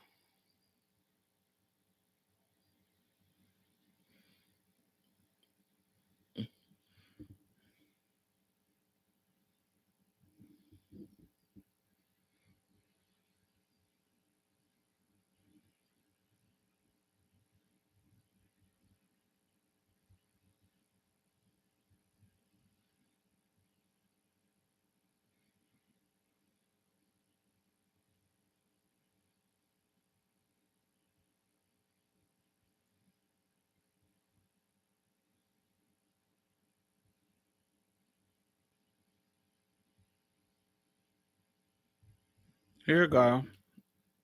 It's like this. This is one. As opposed to this is what it was. That's what it was. And then this is where it went to. Yeah, no, thank you. I wanted to look like the highlighter filler nose. Yeah. No, thank you. That's not what I wanted. But all right, yeah. So I wanted to talk about. That's what I wanted to talk about. So we in our last half an hour. Is there something that y'all wanted to talk about? There's one girl in Hollywood who got her final nose job, and it just clocks her entire passing aesthetic for me. She looks great as always, but the shape and size is very much not given as before. Did you disclose your identity to the man? To the men? If so, how do that affect the conversation? Always, what's the range you pay for interviews? What's the range you paid for interviews? I don't know what that means. Um, I in my recent years, I disclose all the time because I like if I'm hooking up with dudes, it's to hook up. It's not like I'm trying to get to know you to be in a relationship. It's not that. It's to hook up. And I like certain activities to happen. Like I like to get head. So you need to know my tea for me able to tell you that I want to get some head. So I'm usually telling you my tea. How I disclose my tea is I ask to exchange pictures, nude pictures, and when they send me their nudes, I send them my nudes. Bam. And so that's how I disclose.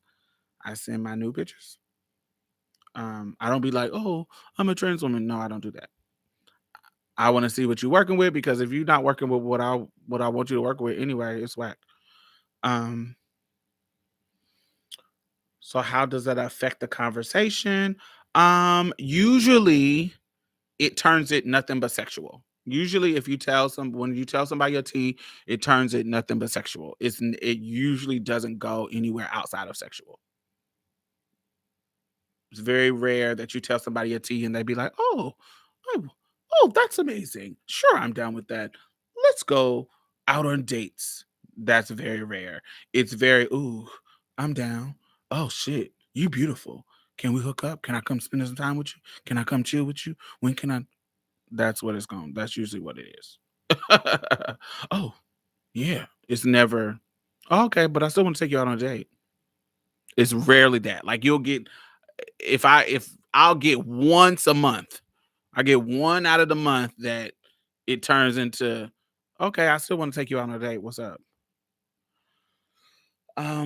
Now what do you mean by also what's the range you paid for interviews? What does that mean? I don't know what that means, Alexander. Can you talk about K Michelle looking like a complete different woman? I think K Michelle's surgery is fucking beautiful. Regardless of her looking totally different, she does. But I think whatever she did, she looks fucking sickening. She looks sickening. I really like it. I really like whatever she did. It looks fucking amazing to me. Um, for the documentary, how much your range of pay? From 250 to 1500.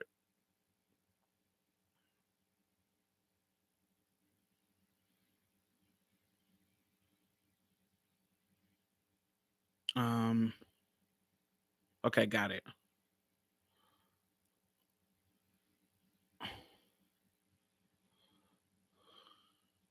Have you ever had an attraction to women? Yes, I have. I have had an attraction. I have never had sex. I have never had sex with anybody with a vagina.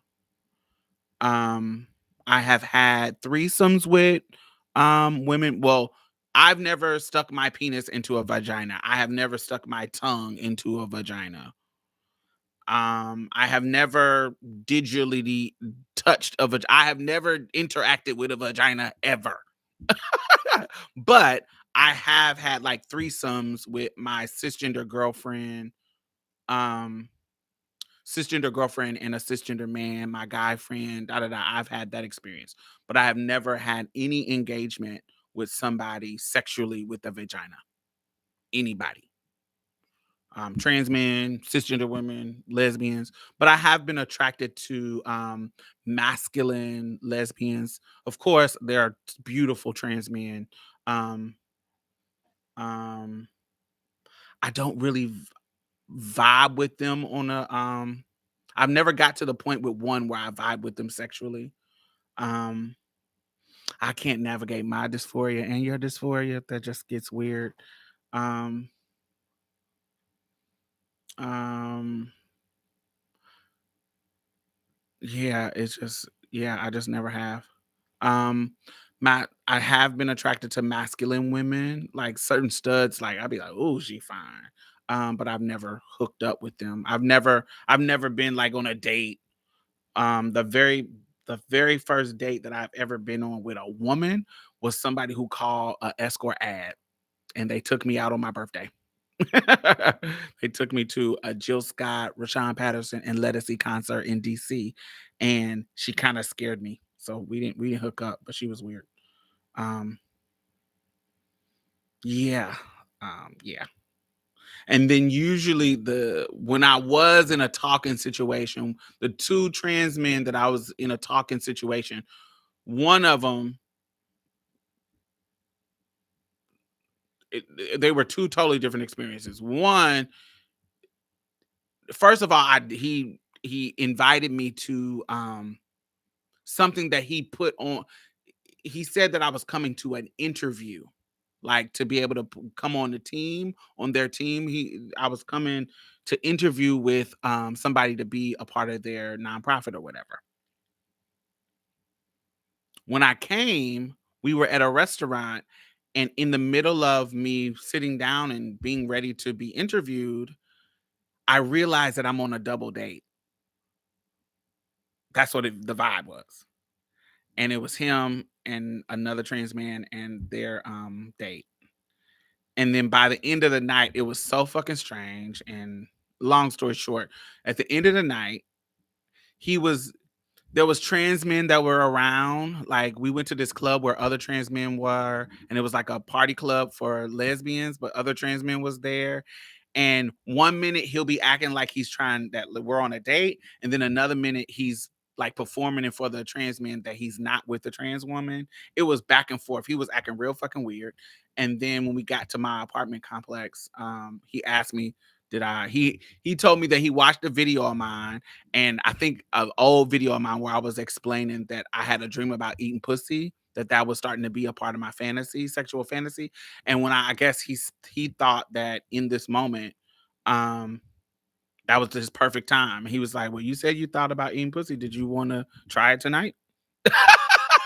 Just out of the blue, and I was like, "No, no, thank you." And I got out the car, and it was just an awkward. It was no finesse. He wasn't ugly. He was very attractive, but the way he was playing the whole night and how he set me up, it was all whack. It was all wrong. Like, your approach to me was all wrong. The line about the interview, the line about the pretending that you weren't interested in me in front of your, toxic masculinity trans men friends. And it just was a bunch of fucking shit that was off. And so I didn't like that. And then the other guy that I talked to, um, he was like a touch me not. And so he didn't want to he if you want me to be honest, if I wanted to, and this is gonna sound really weird, but I'm just gonna say it. I'm not gonna explain it. It's just what it is. If I wanted to be just topped, I'm not gonna be. I'm not gonna explore the sexuality with a trans man. The point of is the point of me dealing with a trans man is if it's just a sexual hookup. Now it's different if it's more than that. But if it's just a sexual hookup, the point of me hooking up with you is that you have a vagina and you look like a fine ass nigga. That is the point.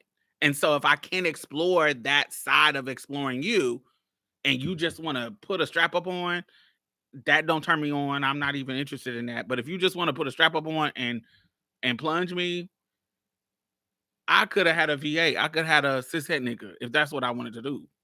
But that's not what I want. So I want to explore with you. And so if you're not allowing me to explore, I don't want to fucking fuck with you on no sexual level. It'd be different if you talk about, oh, we're trying to be together and we trying to grow something more. Cause then I could be more with you and be in a relationship, and then I love you, and then I'm trying to please you and do whatever you like because we in love and I like you and I like other things about you. But you just trying to have a freak situation. So if we're having a freak situation, then it's going to be on both of our terms. And so you're telling me that you don't want to do the shit that I try. So I'm not the girl that I want to try. Then I'm not the girl for you. You got to pick somebody that's into because the stuff that he want to do, I don't want to do, but I'm willing to do if you're willing to do what I want to do. Do you see what I'm saying? It was like, you don't want to do what I want to do, and you're not making any compromise. So, no. Mm-mm.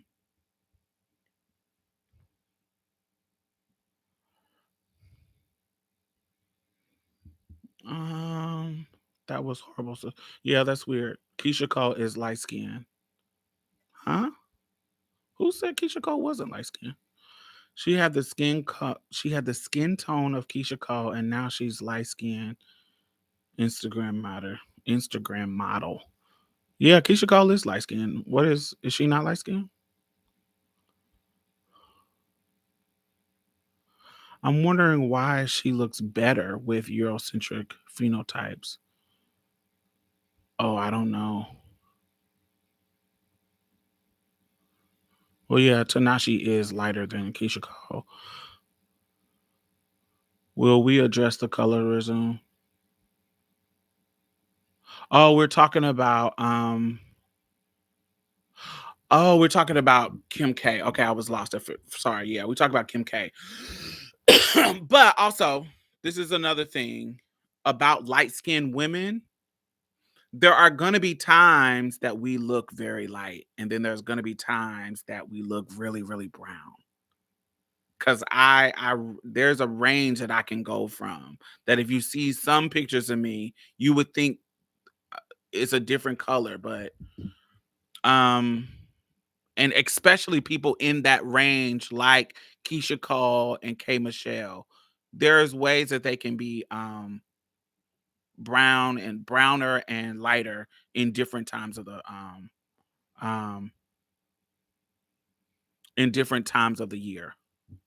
Cause I definitely, I'm gonna always be light skinned, but there's times in depending on if I go to Hawaii, if I'm out in the sun all fucking day, I'm gonna look darker, just substantially darker than what I'm gonna look like in the um winter. Winter, I'm gonna get pale and pale and pale and pale. I hate my winter color. It's about undertones and how camera, right? And then you have lighting, then you have makeup. There's so many things. I don't know. She's one of them girls that um they're at that time when there's just a different. It's just a different. It could be they're just light in that moment. But I'm not 100%. I know people bleach and do all that shit, but that's not my business. I don't care about that. Um, but yeah, so I think that answers the question about if I hooked up with a girl. No, I haven't hooked up with anybody definitely haven't hooked up with nobody that's a girl. Um and men with vaginas, I've only had two experiences that was close to one I was trying to talk to and the one just threw it at me. So those are the two different ones. Um and then usually, if I'm gonna be honest, there's other situations that happen with trans men, but they were substantially more creepy.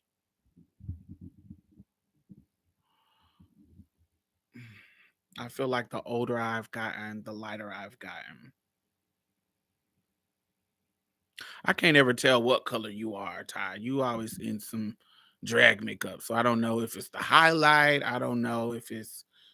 I don't know what your color change is happening.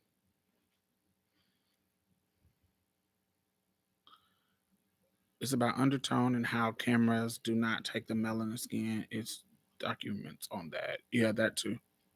Um, I'm gonna say, why does K Michelle look better when she lightens her skin and change her African features? She looks just fine. I don't know. I just know it looks good. I like it better. Whatever she did, I like it better. But there are some people who try to do that and it doesn't look better. It looks worse. Little Kim. It doesn't always translate as that well. Whatever she did, it looks great.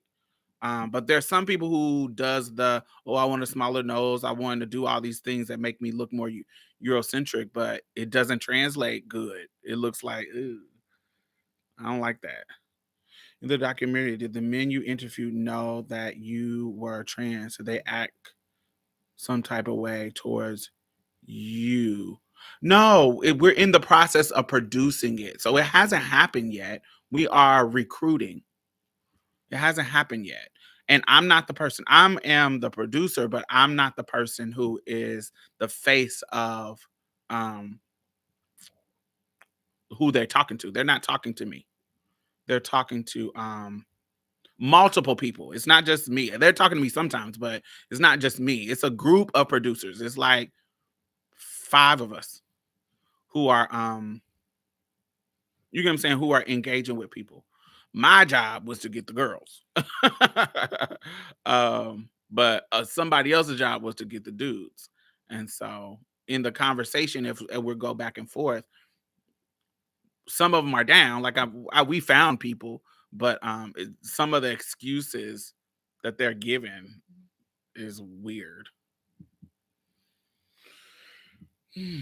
That's your opinion. In my opinion, she was not that cute. Um, she looked just fine. Yeah, I do think she looked just fine. Yeah, I think K Michelle did look just fine to me. But I don't control what somebody else do to their bodies and surgery. And so what she got done to herself, whatever she did, I like it. I think it looks great.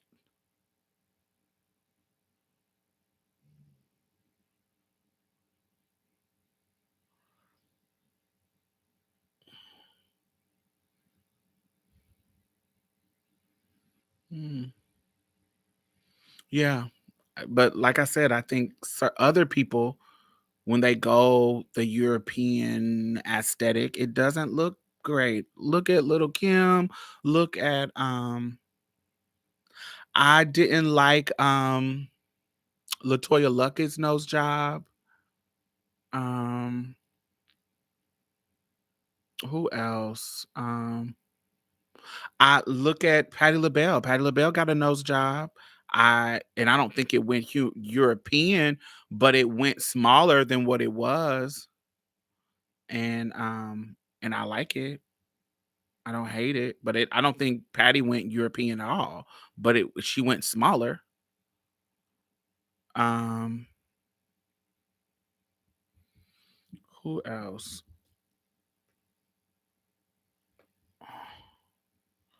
Did you like Laverne's, Kelly Rowlands, and Labella? Who is Labella?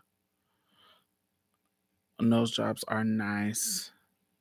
I didn't know Kelly got a nose job, but I didn't know she got it because my eyes didn't care for how she looked. She looked okay. She wasn't ugly. My soul weeps every time I see Little Kim. She has such a naturally pretty woman. Yes, I loved Little Kim.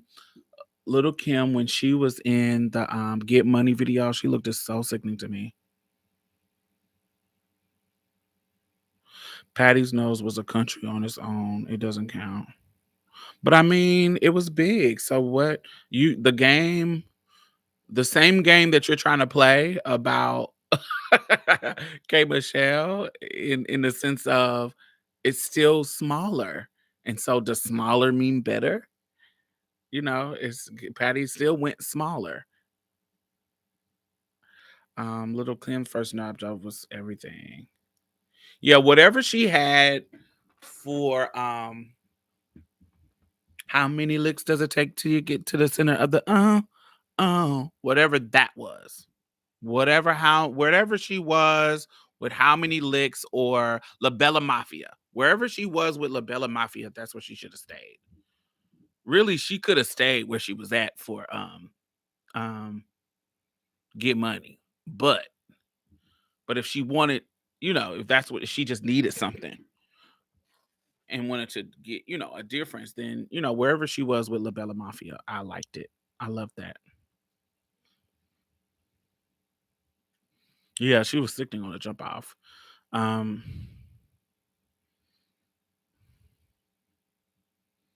but anytime before 2003.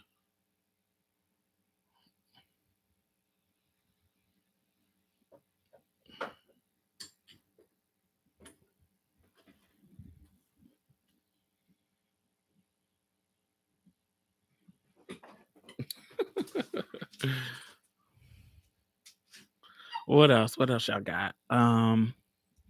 We don't went into nose jobs and surgeries.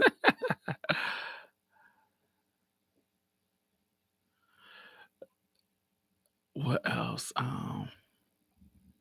Yeah. What else? Mm, yeah, me and my homegirl in high school. She came over, my homegirl, um, Monique Remembrance. She came over and we did like a cute ass little threesome with me and my homeboy. And that was the closest I had been to a vagina in a sexual experience. It was the first time that had happened. Um,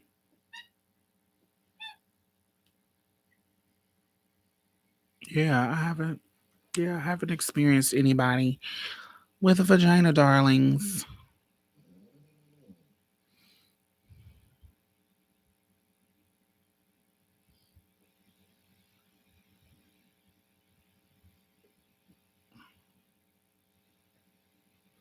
Hey, Gigi.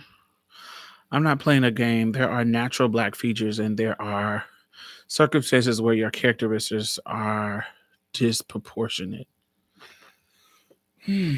I don't know. It's hard for me. I know what you're saying. I know what you're saying, but it just gets really arbitrary. I know what you're saying. There is there is a time where I'm like, oh, you should have kept your black nose. Um, and then there's a time where I'm like, ooh, that did you right. I get what you're saying. And when I say play the game, I'm talking about the game of you gotta check what you think is pretty. Why couldn't she just be um a regular black girl? And I'm like, sometimes for me, it's I don't know about CL, but for me, sometimes it's does this look good? She looked great at first.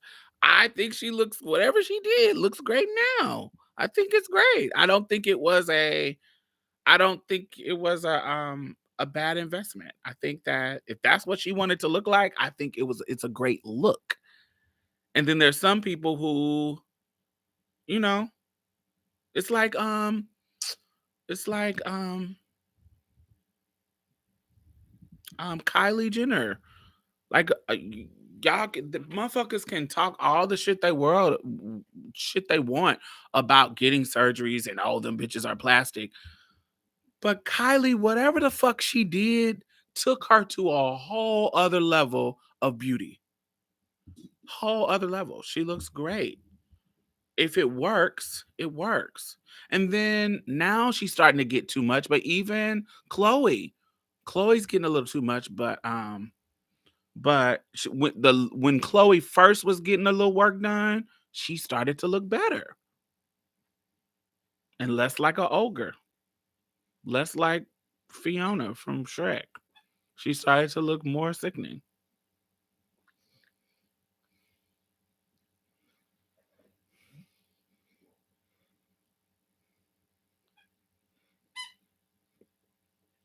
Mm.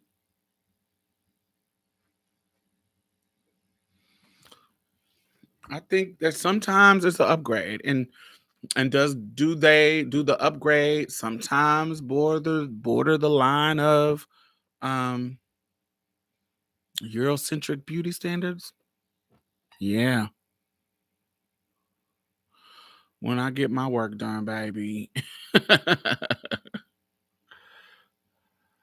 Less like OJ. I don't think that Chloe looks like OJ at all. I think Chloe looks like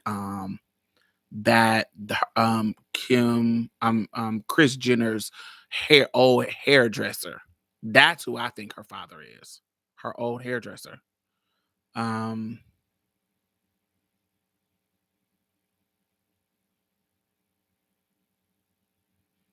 Y'all really arguing about that? She does look better to me.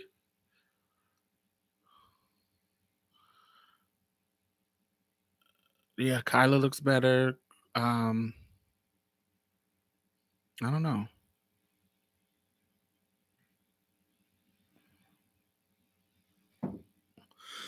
I don't know.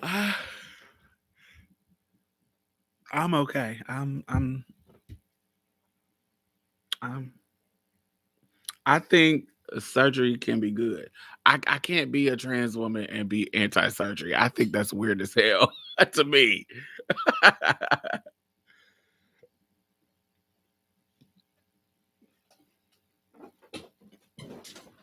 You are really gonna knock down my light, child.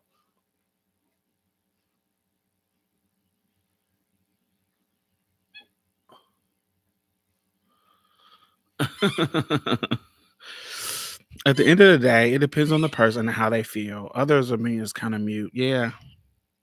Do you think they're hey? Do you think there should be do you think there should be a stricter, if any, regulation on how much surgeries you can get? Nope. You never know how many revisions needs to be had. K Michelle had no abnormal features like Patty. Are y'all serious? Um,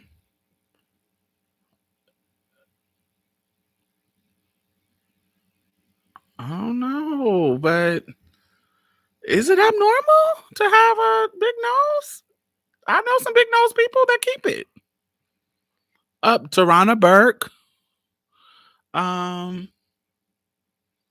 Um, yeah, I know there's some big nose people. We don't want any more policing of our bodies. Yeah, I don't know. It's just I can't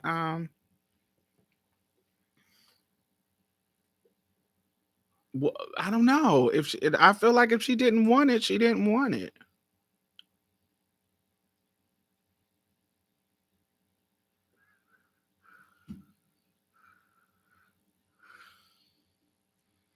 I don't know. That's what I'm saying. Ready Rock. It gets arbitrary. Arbitrary. Like it's like y- Patty getting her nose done and making it smaller was, yeah, do that, Patty, for you. But K Michelle doing whatever she did and getting it done, that's going too white. I don't know. It just gets weird. It's like who's to say when that is? Who's to say what's too far and what's not too far? I get that there is a political thing where folks is all as soon as they get surgeries they're getting their nose done and making it smaller. We know that comes with Eurocentric beauty standards. We get it, but who is to say what is too far? What is abnormal? What is not abnormal? What is that?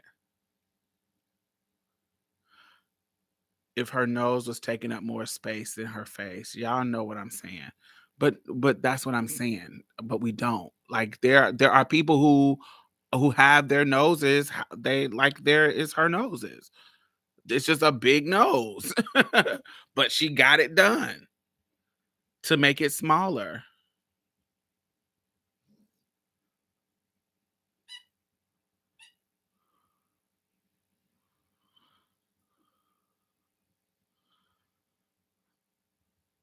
It's like mm, it's like, oh, if it's so big, you can make it smaller and that's okay.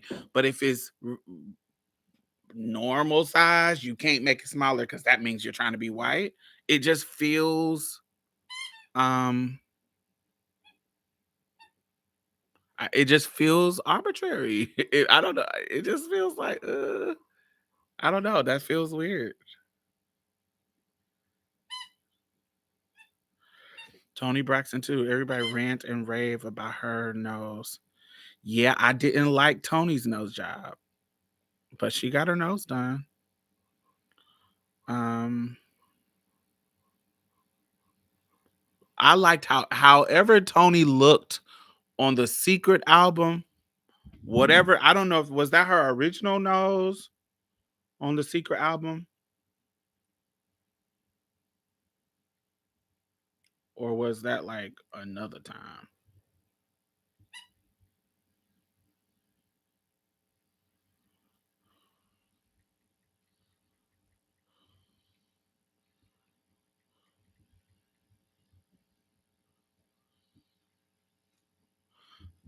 So yeah, whatever her nose was doing on the Secret album, if that was a Surge nose, if that was the first time, I liked it. Whatever this nose was doing, it looked. I liked this nose. Whatever her beauty was doing on that, I loved it because it looked regular, like it looked like cute. This is my favorite era of Tony. So if that's a nose job, that's the first nose job. She should have stayed there because I liked it. She was fucking sickening. This is the Tony Braxton I fell in love with. I like the old Tony too. Like the you mean the world to me. That. But let's see if we can find the new nose.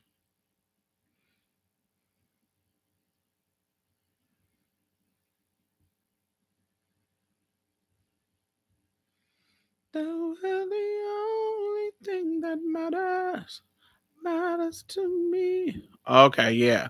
So yeah, she got the FFS nose.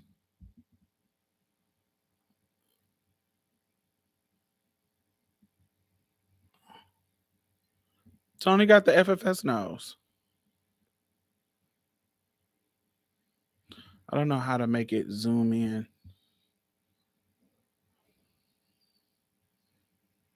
Come on. There we go. There we go.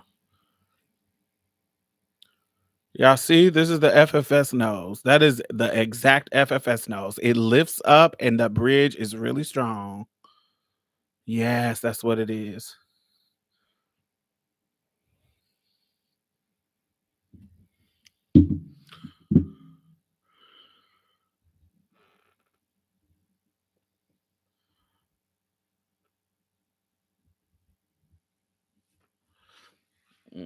She's lighting her skin and got a triangular nose.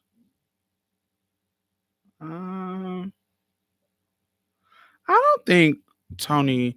I think sometimes I think when y'all think that they gotten light lighter skin, it don't be they got like bleached or nothing.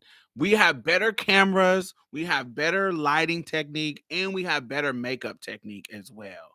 Sometimes it's not that they lighten their skin, and black women, not but especially light women, but no, I want to say especially.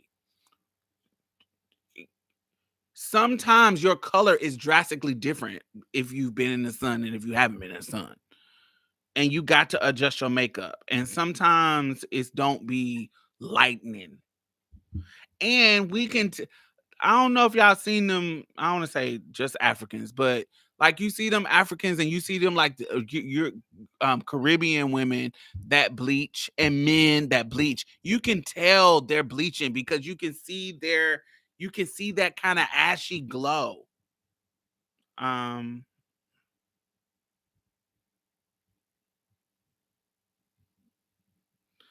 you see that kind of it's like a it's this is exactly what it is. This is exactly what I'm talking about. It looks like a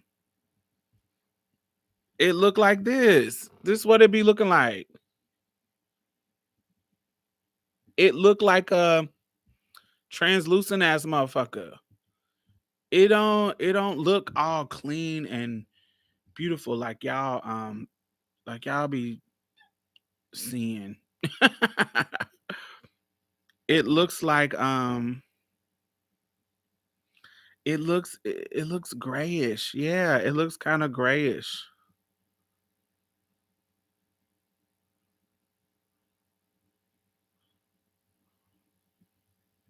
Like this, I don't think this is bleaching. I think that this is over highlighted makeup. This right here with Tamar, I don't think she's bleaching. I think that she is contoured and highlighted. And so it looks like that. That's why she looks like a drag queen. She is highlighted all over here with a too light highlighter and here, and then she got the contour all over here. That's not. I don't think that's bleaching. I think that that's fucking makeup, bad makeup.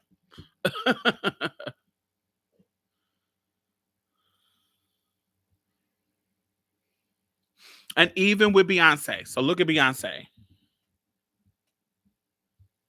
This one right here, you can get that look with makeup and not bleaching. There's many light-skinned girls that can get that look with makeup without any kind of bleaching. If you put some blonde hair on them and the right kind of makeup in a fucking blue blush and no kind of bronzer, you can make it look white girlish like that.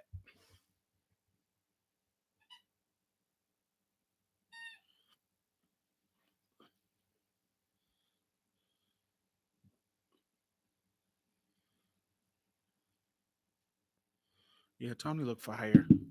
Knuckles be just as dark. Everything else is dusty.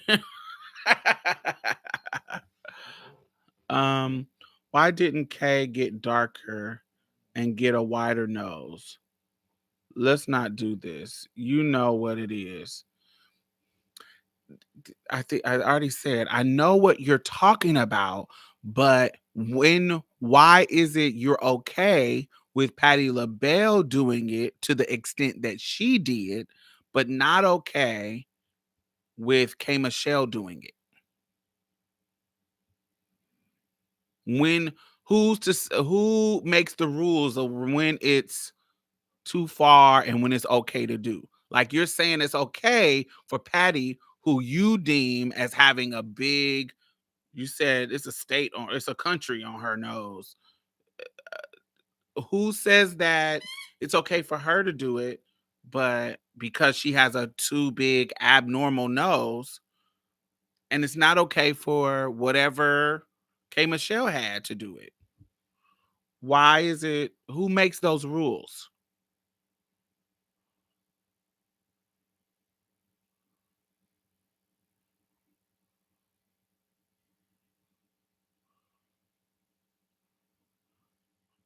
Yeah, it starts to get shaky, Ready Rock, when you're okay with Patty doing it, but not okay with K Michelle. It gets kind of, it's okay for the abnormal nose people to do it, but the regular black people knows what is that? Who determines that range of what's a normal black person's nose and an abnormal black person's nose? Who makes that decision? You? Who?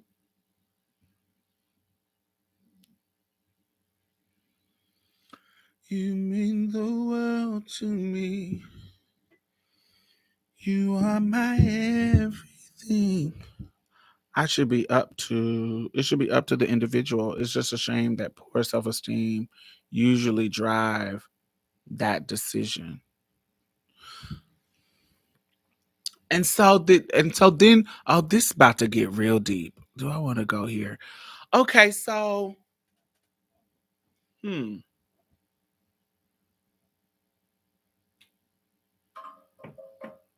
Will you go sit down and stop wagging that tail hitting stuff? Um, so what's the difference between a trans person doing all the stuff they do for their comfort in their gender compared to somebody else who, I'm not comfortable with this face that I got, so I want to make it better?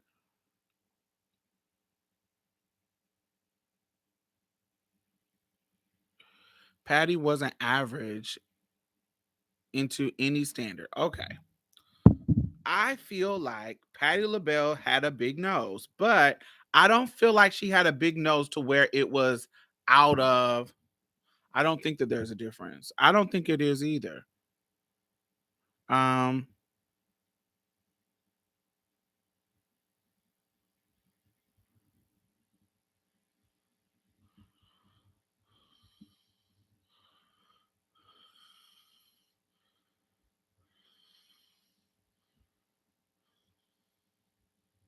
okay, so here's a picture of her nose when she got it done.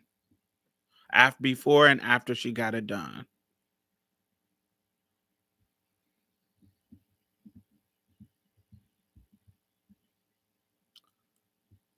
That's a regular black woman's nose. It's a big nose, but it's a regular black woman's nose. I know black women with that nose.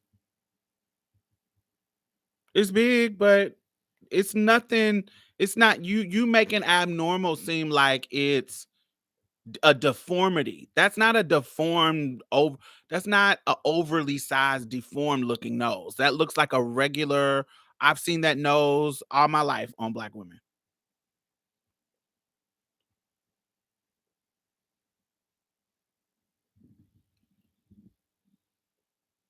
I just, you know, and then even when you get to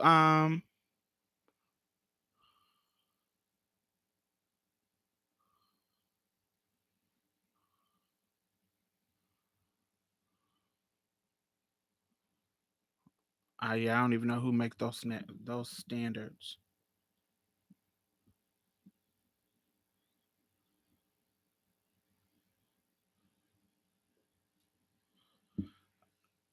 I feel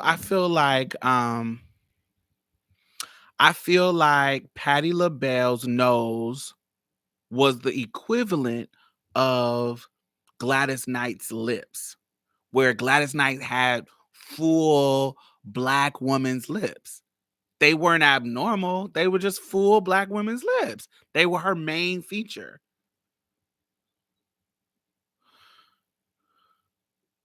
Drawing anatomy say the end of your nose should align with your pupil. Yeah, that those usually are based on some racist shit. Those standards. Um, but you know how like when you look at Gladys Knight, Gladys Knight has always had. Let me look her up. Excuse me. Gladys Knight has always had full lips, beautiful, beautiful full lips. They were her. Gladys Knight's lips were her main feature. Yeah,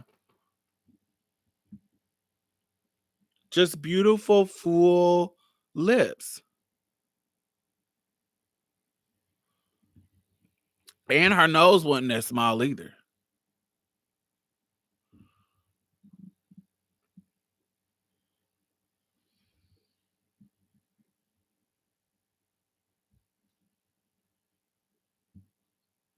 That's Gladys Knight.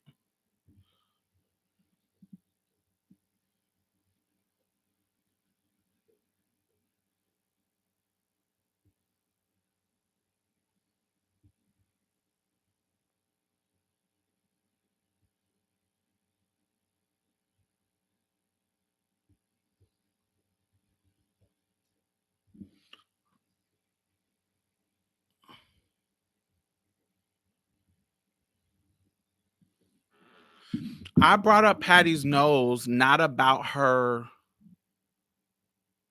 I brought it because she got surgery. It wasn't about her nose being abnormal. It was about her getting the surgery.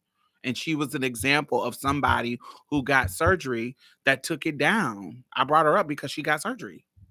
And we were having a surgery conversation. It wasn't about the normalness or the abnormalness of her nose. That's what you did. Don't try to put it on me, nigga. I brought Patti LaBelle up because she's a celebrity that had surgery, and we were talking about celebrities who had surgeries. It wasn't about whether her nose was in the range of normal or not normal. It was about um her having a surgery, and it worked for her. And I compared that to K Michelle having surgery, and it worked for her. It wasn't about what was in a normal range or what wasn't in a normal range. It was about that their surgeries came out great to me. I think their surgeries look great.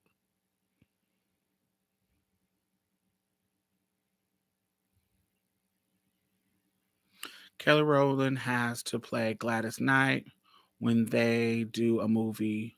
Gladys? Yeah, I think she should play Donna Summers. I think she really looked good as Donna Summers. I don't know if Kelly looks like Gladys.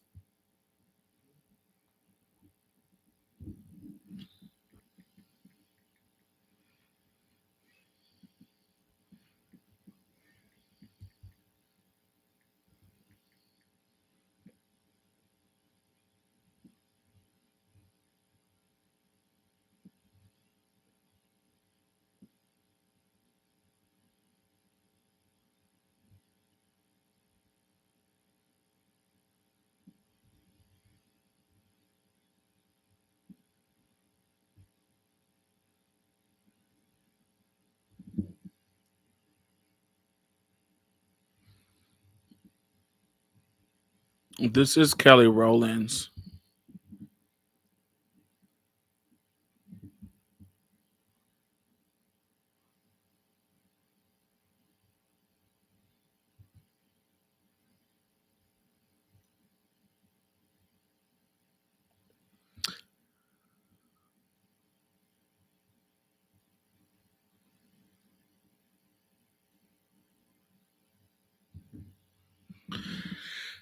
And so I don't always know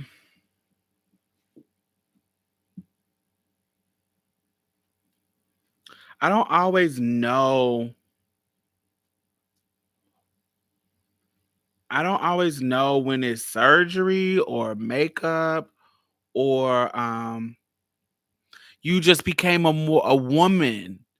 Cause I know sometimes girls' faces when they're hey, I know sometimes girls' faces when they're in their teens and they're going through that I'm growing from a teenage girl to a woman, their face can look different. And it's without any surgery. Kelly looked like contouring though. In some pictures it do, but then in some pictures it's like, ooh, this looks like a totally different nose. Um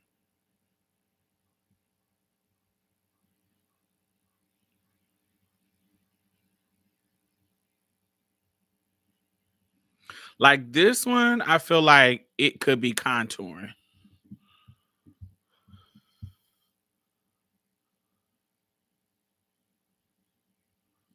I'm trying to get it to zoom in. Ah, zoom in. I really don't know why it doesn't zoom.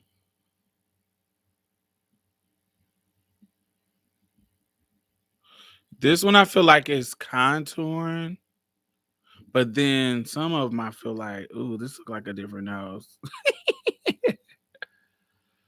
Like this. This look a whole different nose.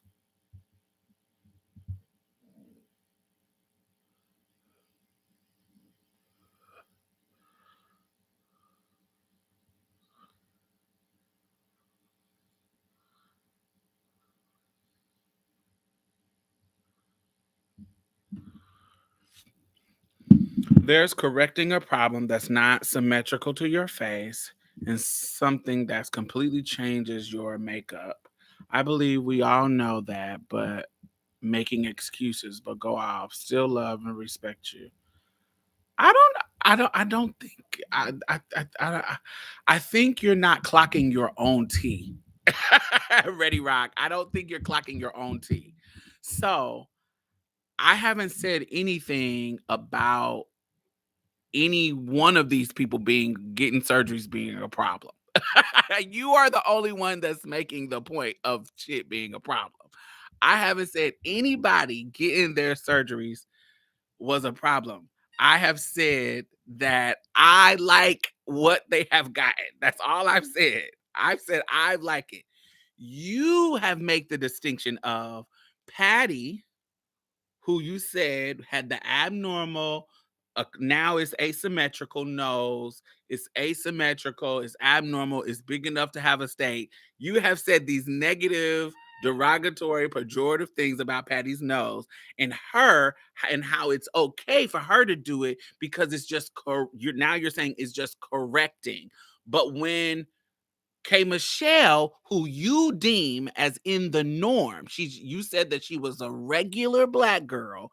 You deemed her to be normal, regular, da da da da da da.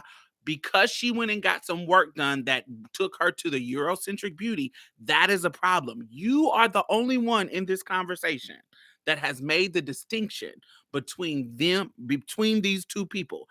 I said that Patty LaBelle's was great, and I said that that that K Michelle's was great. Nobody, I can't remember exactly what everybody else said, but I'm saying both of them are great. You are saying one is okay to do and one is not okay to do. So you are the only one in this conversation that is making a very distinct decision about somebody, when somebody is okay to do surgery and when somebody is not. So there is no excuses that needs to be made by me liking Patti LaBelle's work and me liking K Michelle's work. I I know. I'm just saying. I literally said that I like K Michelle's and I like Patti LaBelle's. Neither one of them have I said she's wrong for doing hers. She's wrong for doing hers, or she's not trying to be white and she's trying to be white. I haven't made any of distinction. That is you. So you're the only person who is making a distinction between these two. Nobody is making that distinction. Just you.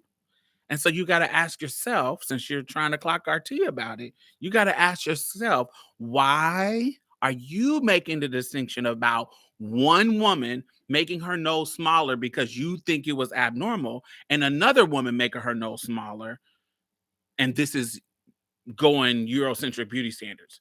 Both of them are making it smaller. Both of them are making it smaller. So they both are going in the direction of Eurocentric beauty. Both.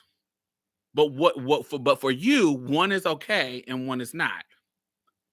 I think I would think it was super, super hypocritical for me to have a problem with somebody choosing to get surgery. Even Little Kim. I don't think Little Kim's surgery is great. But if she thinks it's great and that's what she wanted to do, go for it. I'm not gonna read you. I don't think it's great, but get your life. K Michelle don't look like herself, and Patty does. Ask yourself, why does the white version of K Michelle gets your stamped, but Patti LaBelle's version got my stamp too? I said I like Patti LaBelle's new nose too. So why are you making it seem like you're making it seem as if I said Patty was bad and K Michelle's was good? I liked both of them. Both of them get my stamp. I like their surgeries. And yes, and I also said that K Michelle was pretty before and after. But I like the surgery that she got. I love it. I think whatever she did looks great. There are some people who get surgery and it looks bad. And I gave examples like Tony Braxton. I don't like Tony Braxton's new nose. I like the one that she had with Secret. I don't like this one that she has now, but I like the one that whatever she got for Secret, I like that one. She was stunningly beautiful when she was on the Secret album. I love that. So I don't understand. You making it seem like I only said K Michelle got my stamp. Only K Michelle's surgery looked great. Only hers. When that's not what was said. You are the one that is making the distinction, baby, that the abnormal black nose, you can get that fixed. The one that you could put a state on. You are the one that's I don't think you're clocking that in yourself. And you might want to unpack that. This child just won a battle. Put down the source. I support all the changes a woman wants to make as long as it's for her and not others. I agree. I think like I said, I think it would be hypocritical for me to, as a person, honey, honey, got a bad silicone. I cannot judge no motherfucking body about no fucking surgery. So I would never judge in the sense of don't get it or you are trying to do this. And I know I can tell you if I like your results or not. I can tell you if is the results nice or are they whack. I can say my opinion of that, but it's not to judge you in the sense of not getting it or to tell you not to do it. It's I like it or I don't like it. Like my homegirl got her lip done, and I didn't want her to get her leave. This is years ago, and I didn't want her to get her lip done because I already liked her lips. But then she got it done, and I liked her lips even more. And I liked it. It was sickening. I was like, okay, girl, I get what you're saying. It looks love. But you get what I'm saying? When she first was thinking about getting, I was like, no, don't get it. No, it's gonna mess you up. No. But it turned out fucking even beautiful. Not that her lips was bad before, because I like that's why I was scared for her to get it. But she got it and I like it. I'm not a hypocrite. I think Patty did it the right way to symmetrically fit her face. And K. Michelle did it to fit the popular mix aesthetic. You're trying to contradict me, but I still love you. I am I'm not saying anything contradicting. I'm trying to show you the anti-blackness in that statement. That is root the whatever you see symmetric, whatever the rules of symmetrically fit, that standard is usually Eurocentric.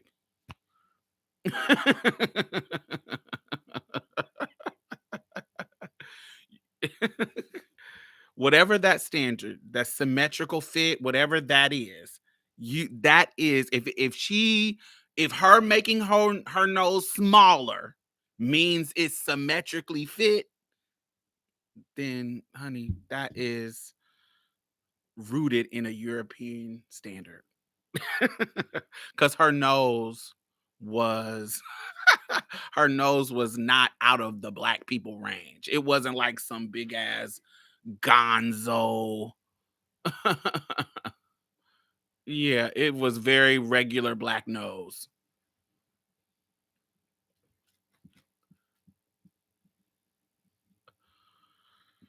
If you can't see the anti-blackness in that, okay, baby. I'm not trying to, I'm pointing it out. That may be something that you want to unpack. But it is what it is. I mean, unless it was a deformity, yes. Not one drop of self-awareness is given more. Yes, yeah.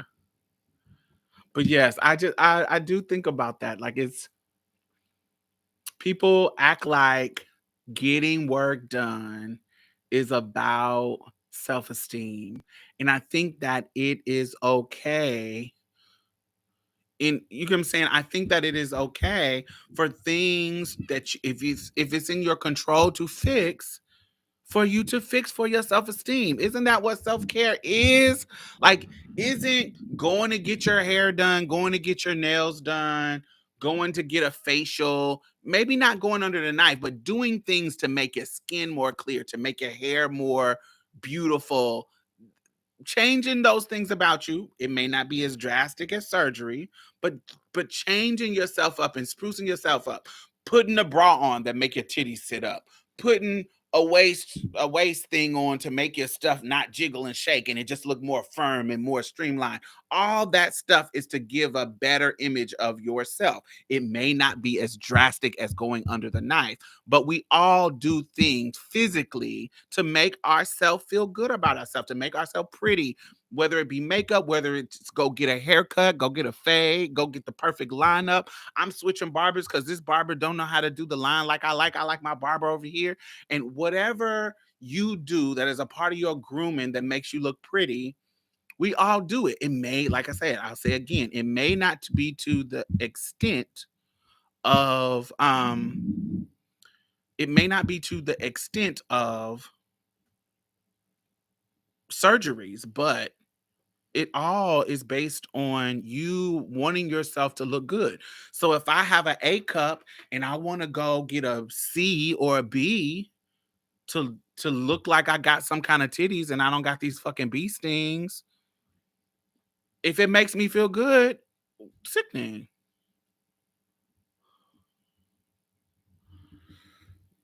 Mm.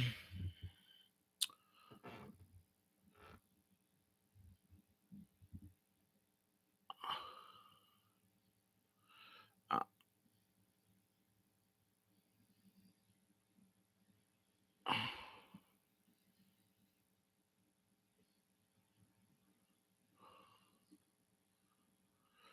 yes.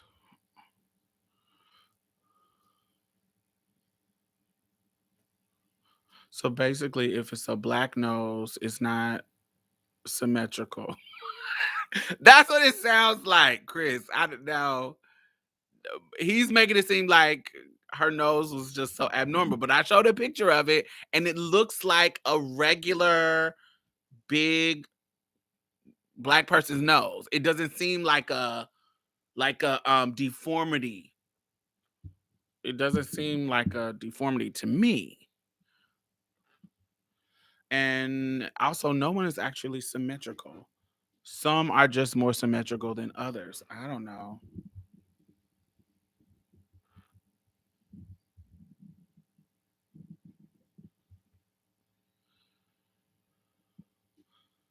It's not just about self-esteem. Yes, I think it's if and technically asymmetrical would be if her nose leaned to one side or another. I don't remember Patty's doing that. No, it did not. Y'all the ones rooting for smaller noses and said they look better. So how are y'all better than me? I'm not saying nobody's better than anybody. I'm saying I like the results of Patty LaBelle's nose job that she chose to get. I'm saying that I like the results of K Michelle's whatever face work she got done. I like the results. She got it done. I looked at it. It looks good to me. I can look at a big nose person and say, I like that. That's the difference. I'm not saying a big nose person can't be beautiful. I think that's the difference. I don't see any issue with Patty's before nose, but she got it done. So I'm giving you my opinion of her nose job. She didn't go super, super small. It still looks like a smaller version of her own nose.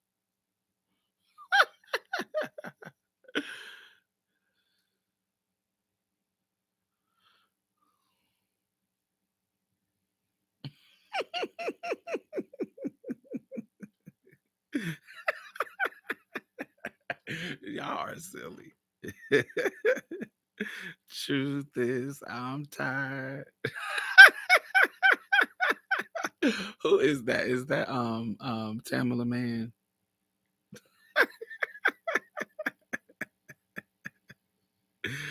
Y'all are being extra about this nose.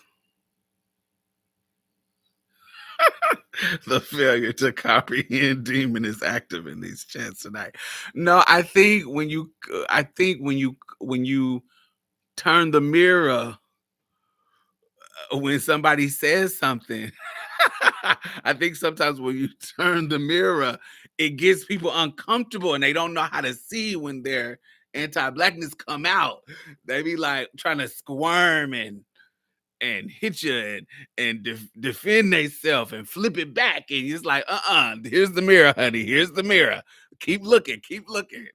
And I don't think that, I don't think that's real comfortable. And Ready Rock is like, this is, ooh, this ain't feeling like Cinderella, but girl, yo, honey, you're going to the ball. You were at the ball. You were at the anti-black ball, honey, and the shoe is on that foot, real nice and fit. And the stepsisters is over there jealous that this shoe, this slipper, is fitting you so well. This glass slipper is fitting you so well, baby.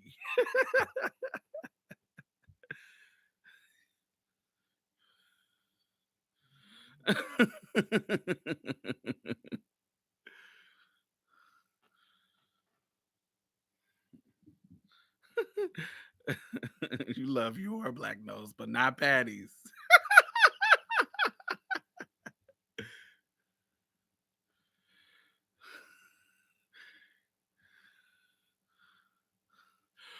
But no, Brandon. It wasn't just one wrong word. It was multiple. He said that Patty had she could have a country or a state on her nose. That was the one strike. Then he said it was abnormal. Then he said then he said that it was asymmetrical and she was making it more symmetrically fit. So those are triple downs on that her nose wasn't right because it was all those things.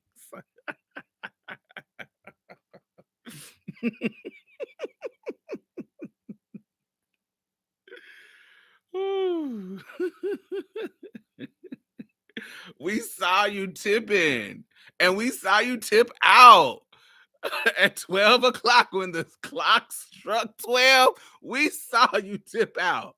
That's why we brought the carriage directly here at Mother Tremaine's house because we knew.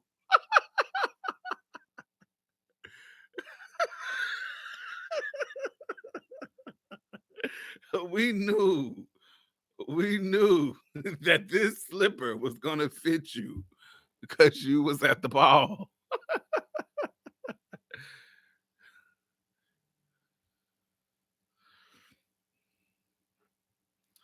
You know, we all look. Okay, seriously. On a serious note, we seen you. No, on a serious note. So, Ready Rock, we all was raised in an anti-black culture and system. And this, I'm being serious. I know we're being funny, but we all are dismantling on a constant basis anti-blackness.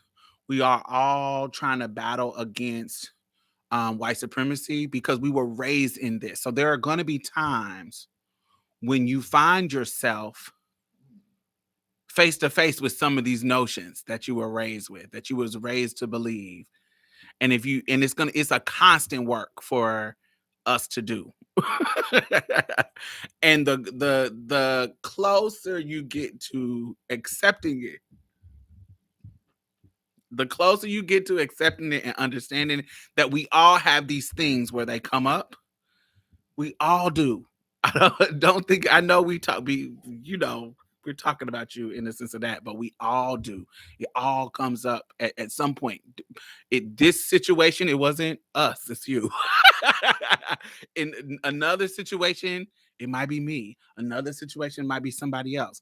It just depends on the situation and where we have done the work and where we have not done the work. And so, yeah, you gotta um this we all are dismantling that system within ourselves as well. It's easier for us to see it in other people.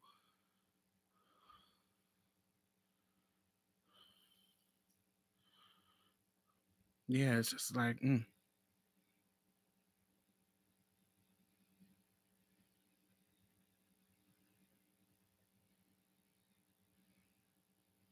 mm, mm,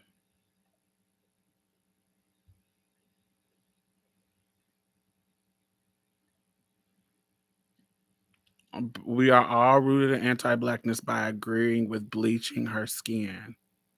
Huh? What? Where did that happen? Who agreed with her bleaching her skin? What? He is trying to he is trying to squirm up out of that. Baby, those shoes are red hot. He is uncomfortable with that glass slipper, baby. He is trying to wiggle. You know how when you used to get a when you used to get a whooping and you just flounce around, and you're like, He is that's what he's doing. I don't know, child. All right. What else we talking about? I'm gonna go till 3. It's like 15 more minutes. So what else we got? So we know Ready Rock have some internalized anti-blackness he has to work on. We're gonna be your accountability partner.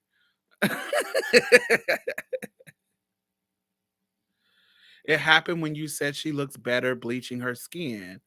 I lost respect for you. Well, okay, now see, now we're changing our language. First of all, I do not care about you respecting me. So we're changing our tone in a sense of that you feel entitled to think that you're on a pedestal enough to judge me to where you think I care about your respect. I don't give a fuck about you respecting me. First of all. So let's start there. But second of all, I didn't say anything about her looking better with skin bleaching. Like you're being weird now. But I hate when people say I lost respect. I don't give a fuck about losing your motherfucking respect. The fuck?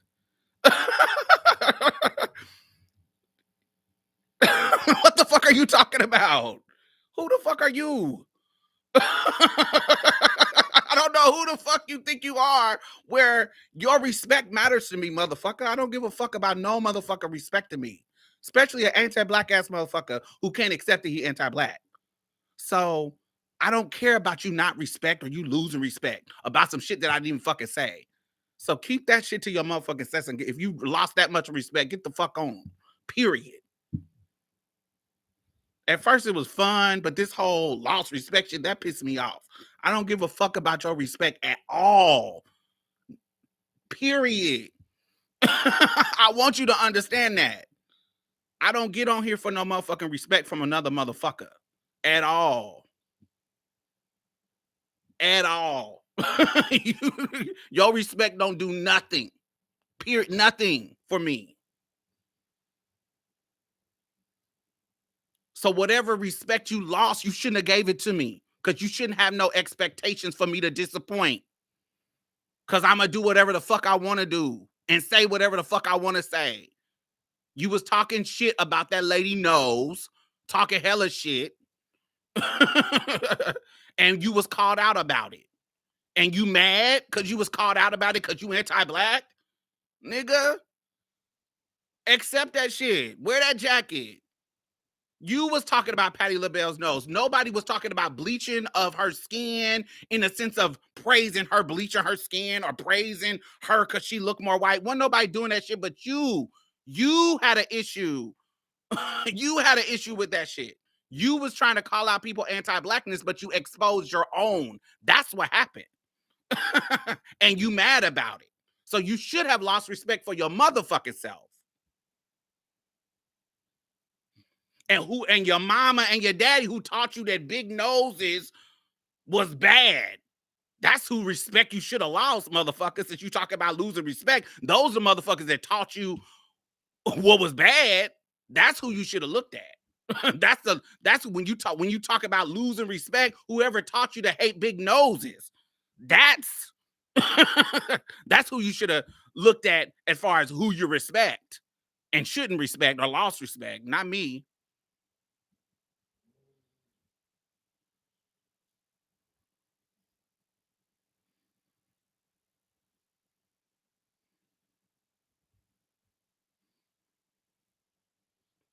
But yes. The fuck? Hey, money. How are you? The fuck I look like? You lost, I really lost respect. I don't give a fuck about no motherfucking respect. Suck, respect this dick, motherfucker. How about that? Losing respect. Fuck out of here. I don't care about no mother. That always cracks me the fuck up.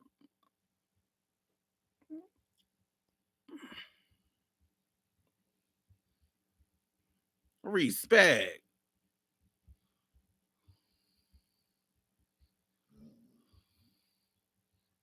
The only motherfucker I care about and respect, she ain't on this earth no more.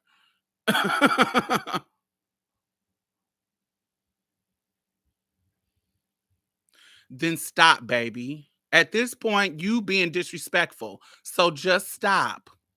if your support is based on me keeping my mouth closed when you disrespect me, don't fucking support me because you don't watch me long enough. I don't let motherfuckers talk to me any kind of way.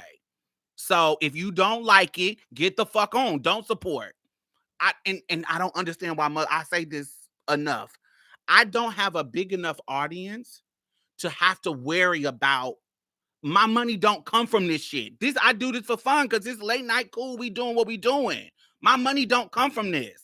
So I don't have to kiss motherfuckers' ass. So if you get to talking hella shit, I'm gonna talk shit back to your motherfucking ass. And if that makes you stop supporting, don't support. My check's still gonna motherfucking come. What the fuck are you talking about? I've been nice this whole time when you on this bullshit. But then you flip the script when you talking about losing respect. Motherfucker, I don't give a fuck about you respecting me, and I don't give a fuck about you not supporting me. Get the fuck on. You made a mockery of your fucking self. Made a mockery of your damn self by not accepting that your motherfucking ass sat up here and talked about Patti LaBelle's nose, made jokes at her expense, but you trying to flip it on us when it was you who was saying the anti-black shit. Period. Fuck out of here. I have been nice this whole time until you get to talk about that bullshit. You ain't gonna talk out of the side of your ass to me and think I'm just gonna be, oh, oh, poor thing. No. Oh, your feelings are hurt. No, bitch, I'm gonna go off. This ain't new, motherfucker. You ain't gonna be talking shit to me about losing respect. Fuck out of here. I'm gonna make you lose more respect. since it's losable, let me show you how far I can go with losing a motherfucker. How about that?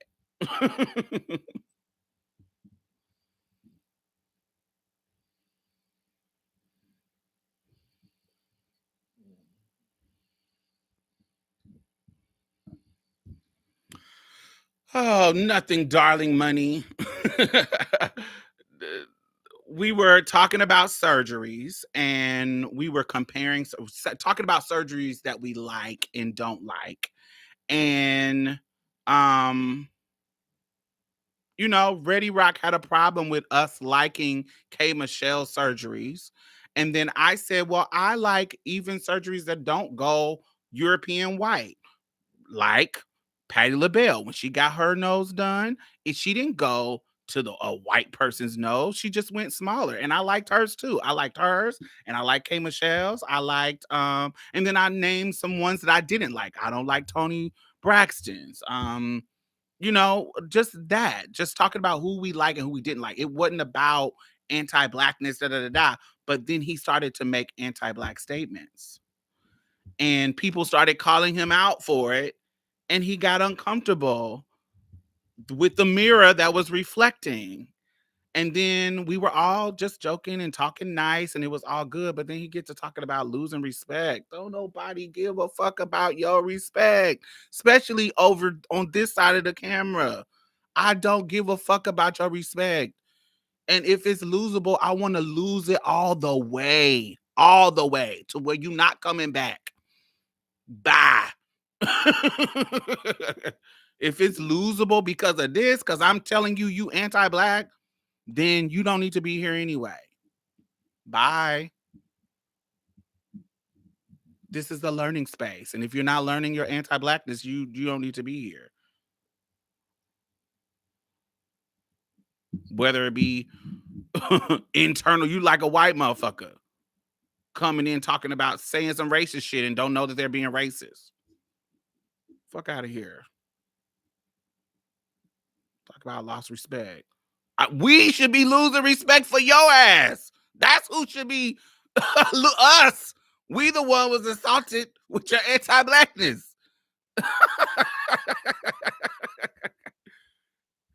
We the ones that was subject to you disrespecting this lady's nose.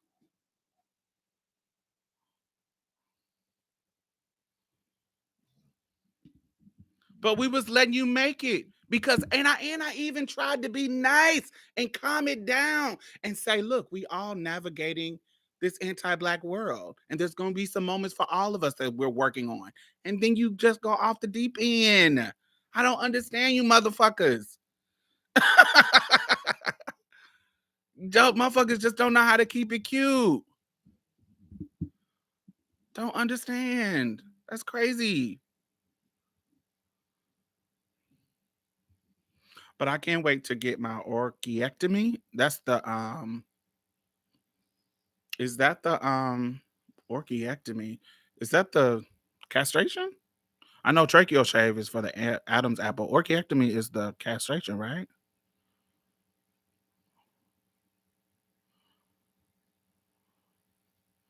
Yeah, castration. Ooh. I heard that when now that makes it harder to tuck. I don't know why. Somebody said that makes it harder. Them doing that makes it harder to tuck.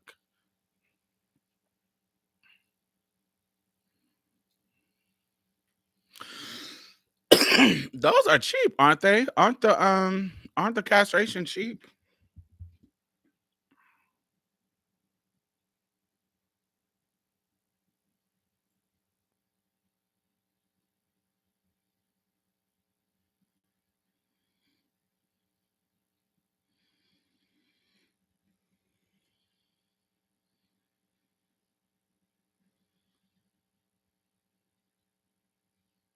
No, it should make it easier. It's covered by some insurance. Oh, okay. Yeah, I thought castration was cheap. I thought it was one of the easiest surgeries to do. But isn't there a castration? Excuse me for my ignorance. I never had interest in getting castration to research it or anything. Um isn't there a castration where they don't actually remove um the the balls? They just kind of stop they snip the cord that connects it.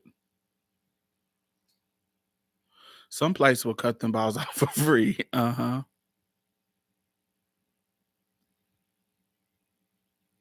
Yeah, I know they leave the skin because that helps when if you want to get a vaginoplasty.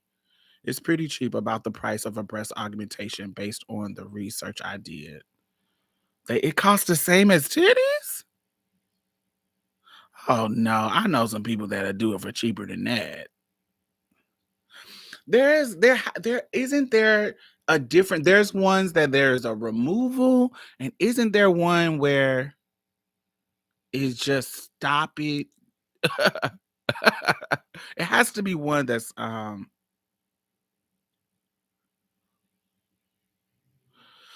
want to get that done. I'm worried about the long term effect of HRT. Mm, I don't know. Yeah.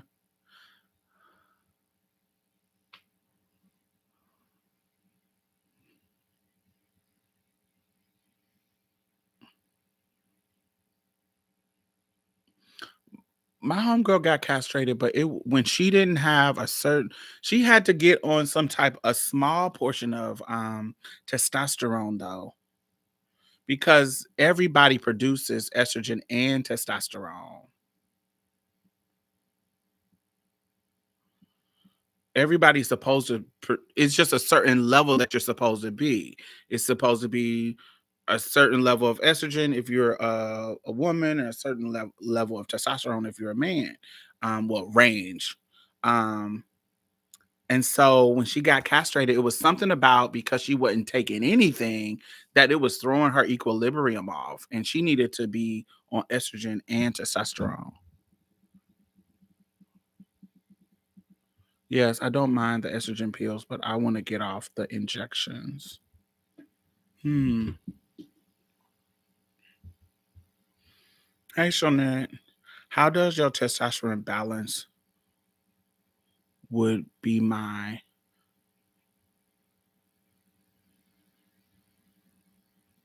yeah. She had to. Stacy had to take.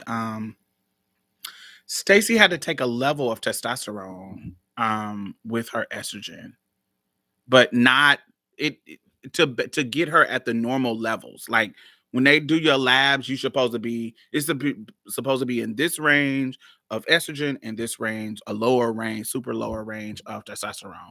It shouldn't be zero. Um,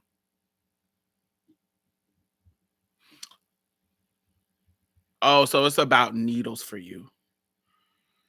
Yeah, I don't mind. I've been doing my own shots fucking since shit my early 20s, so I don't have no issues with needles. And I feel like the pills take too long to fucking work because they're going through your liver and a lot of your out. And so you're not getting the effects that you're getting with a shot. A shot just gives you it's just so much more effective. I just love the shot.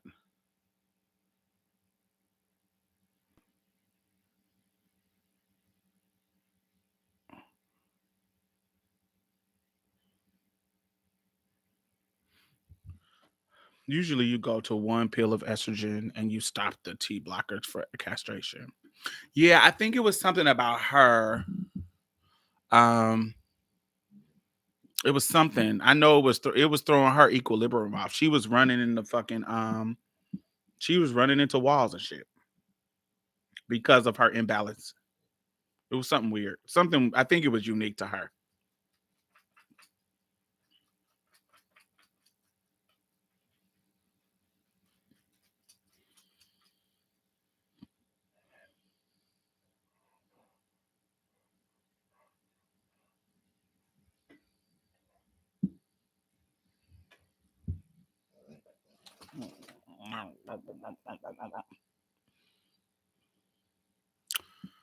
Ugh.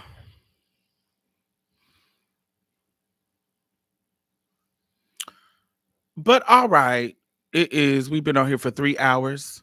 Thumbs up. We had some fun in this conversation. It went all over the place, but it has been fun. Do you know anybody who has had their vocal cords done? I have, and her results were amazing. You need to keep this up, Diamond. This was classic. Yes, I'm gonna keep this up. It didn't go anywhere that I thought that it was, honey. It's okay. And then Ready Rock needs to be able to hear and see what where he went wrong. So he can go back and watch it. I'm gonna watch it over again. I missed so much. Yes, and then the live will be able to replay. Y'all be able to look at how the conversation went.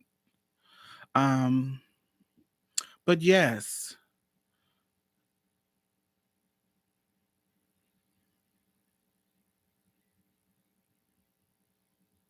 I will talk to y'all. I have next week is our Marsha's Play anniversary. Um Marsha's Play anniversary is our 4-year anniversary. Wow, 4 years. Yay! 4 years in this thing. So we will be doing like a special episode. The week after that, I will be having I think back in the Jabari conversation. Um, we talked about a guy on YouTube named Xavier. I interviewed Xavier and he will be on the next week after that. But yeah, I'll be back on here Friday or whenever I feel like getting on in the middle of the week. And I will talk to y'all later. All the links are down at the bottom. Follow me on Instagram, follow me on TikTok. That's where I'm putting all my sexy videos. Not sexy, like you know what I'm talking about, not OnlyFans sexy. Well, I'm about to start doing some fashion videos and shit like that. So yeah, follow me on TikTok, Instagram, all Diamond Styles, DIAMONDSTYLZ as in zebra. Yeah, so I'll see y'all around. Have a wonderful night.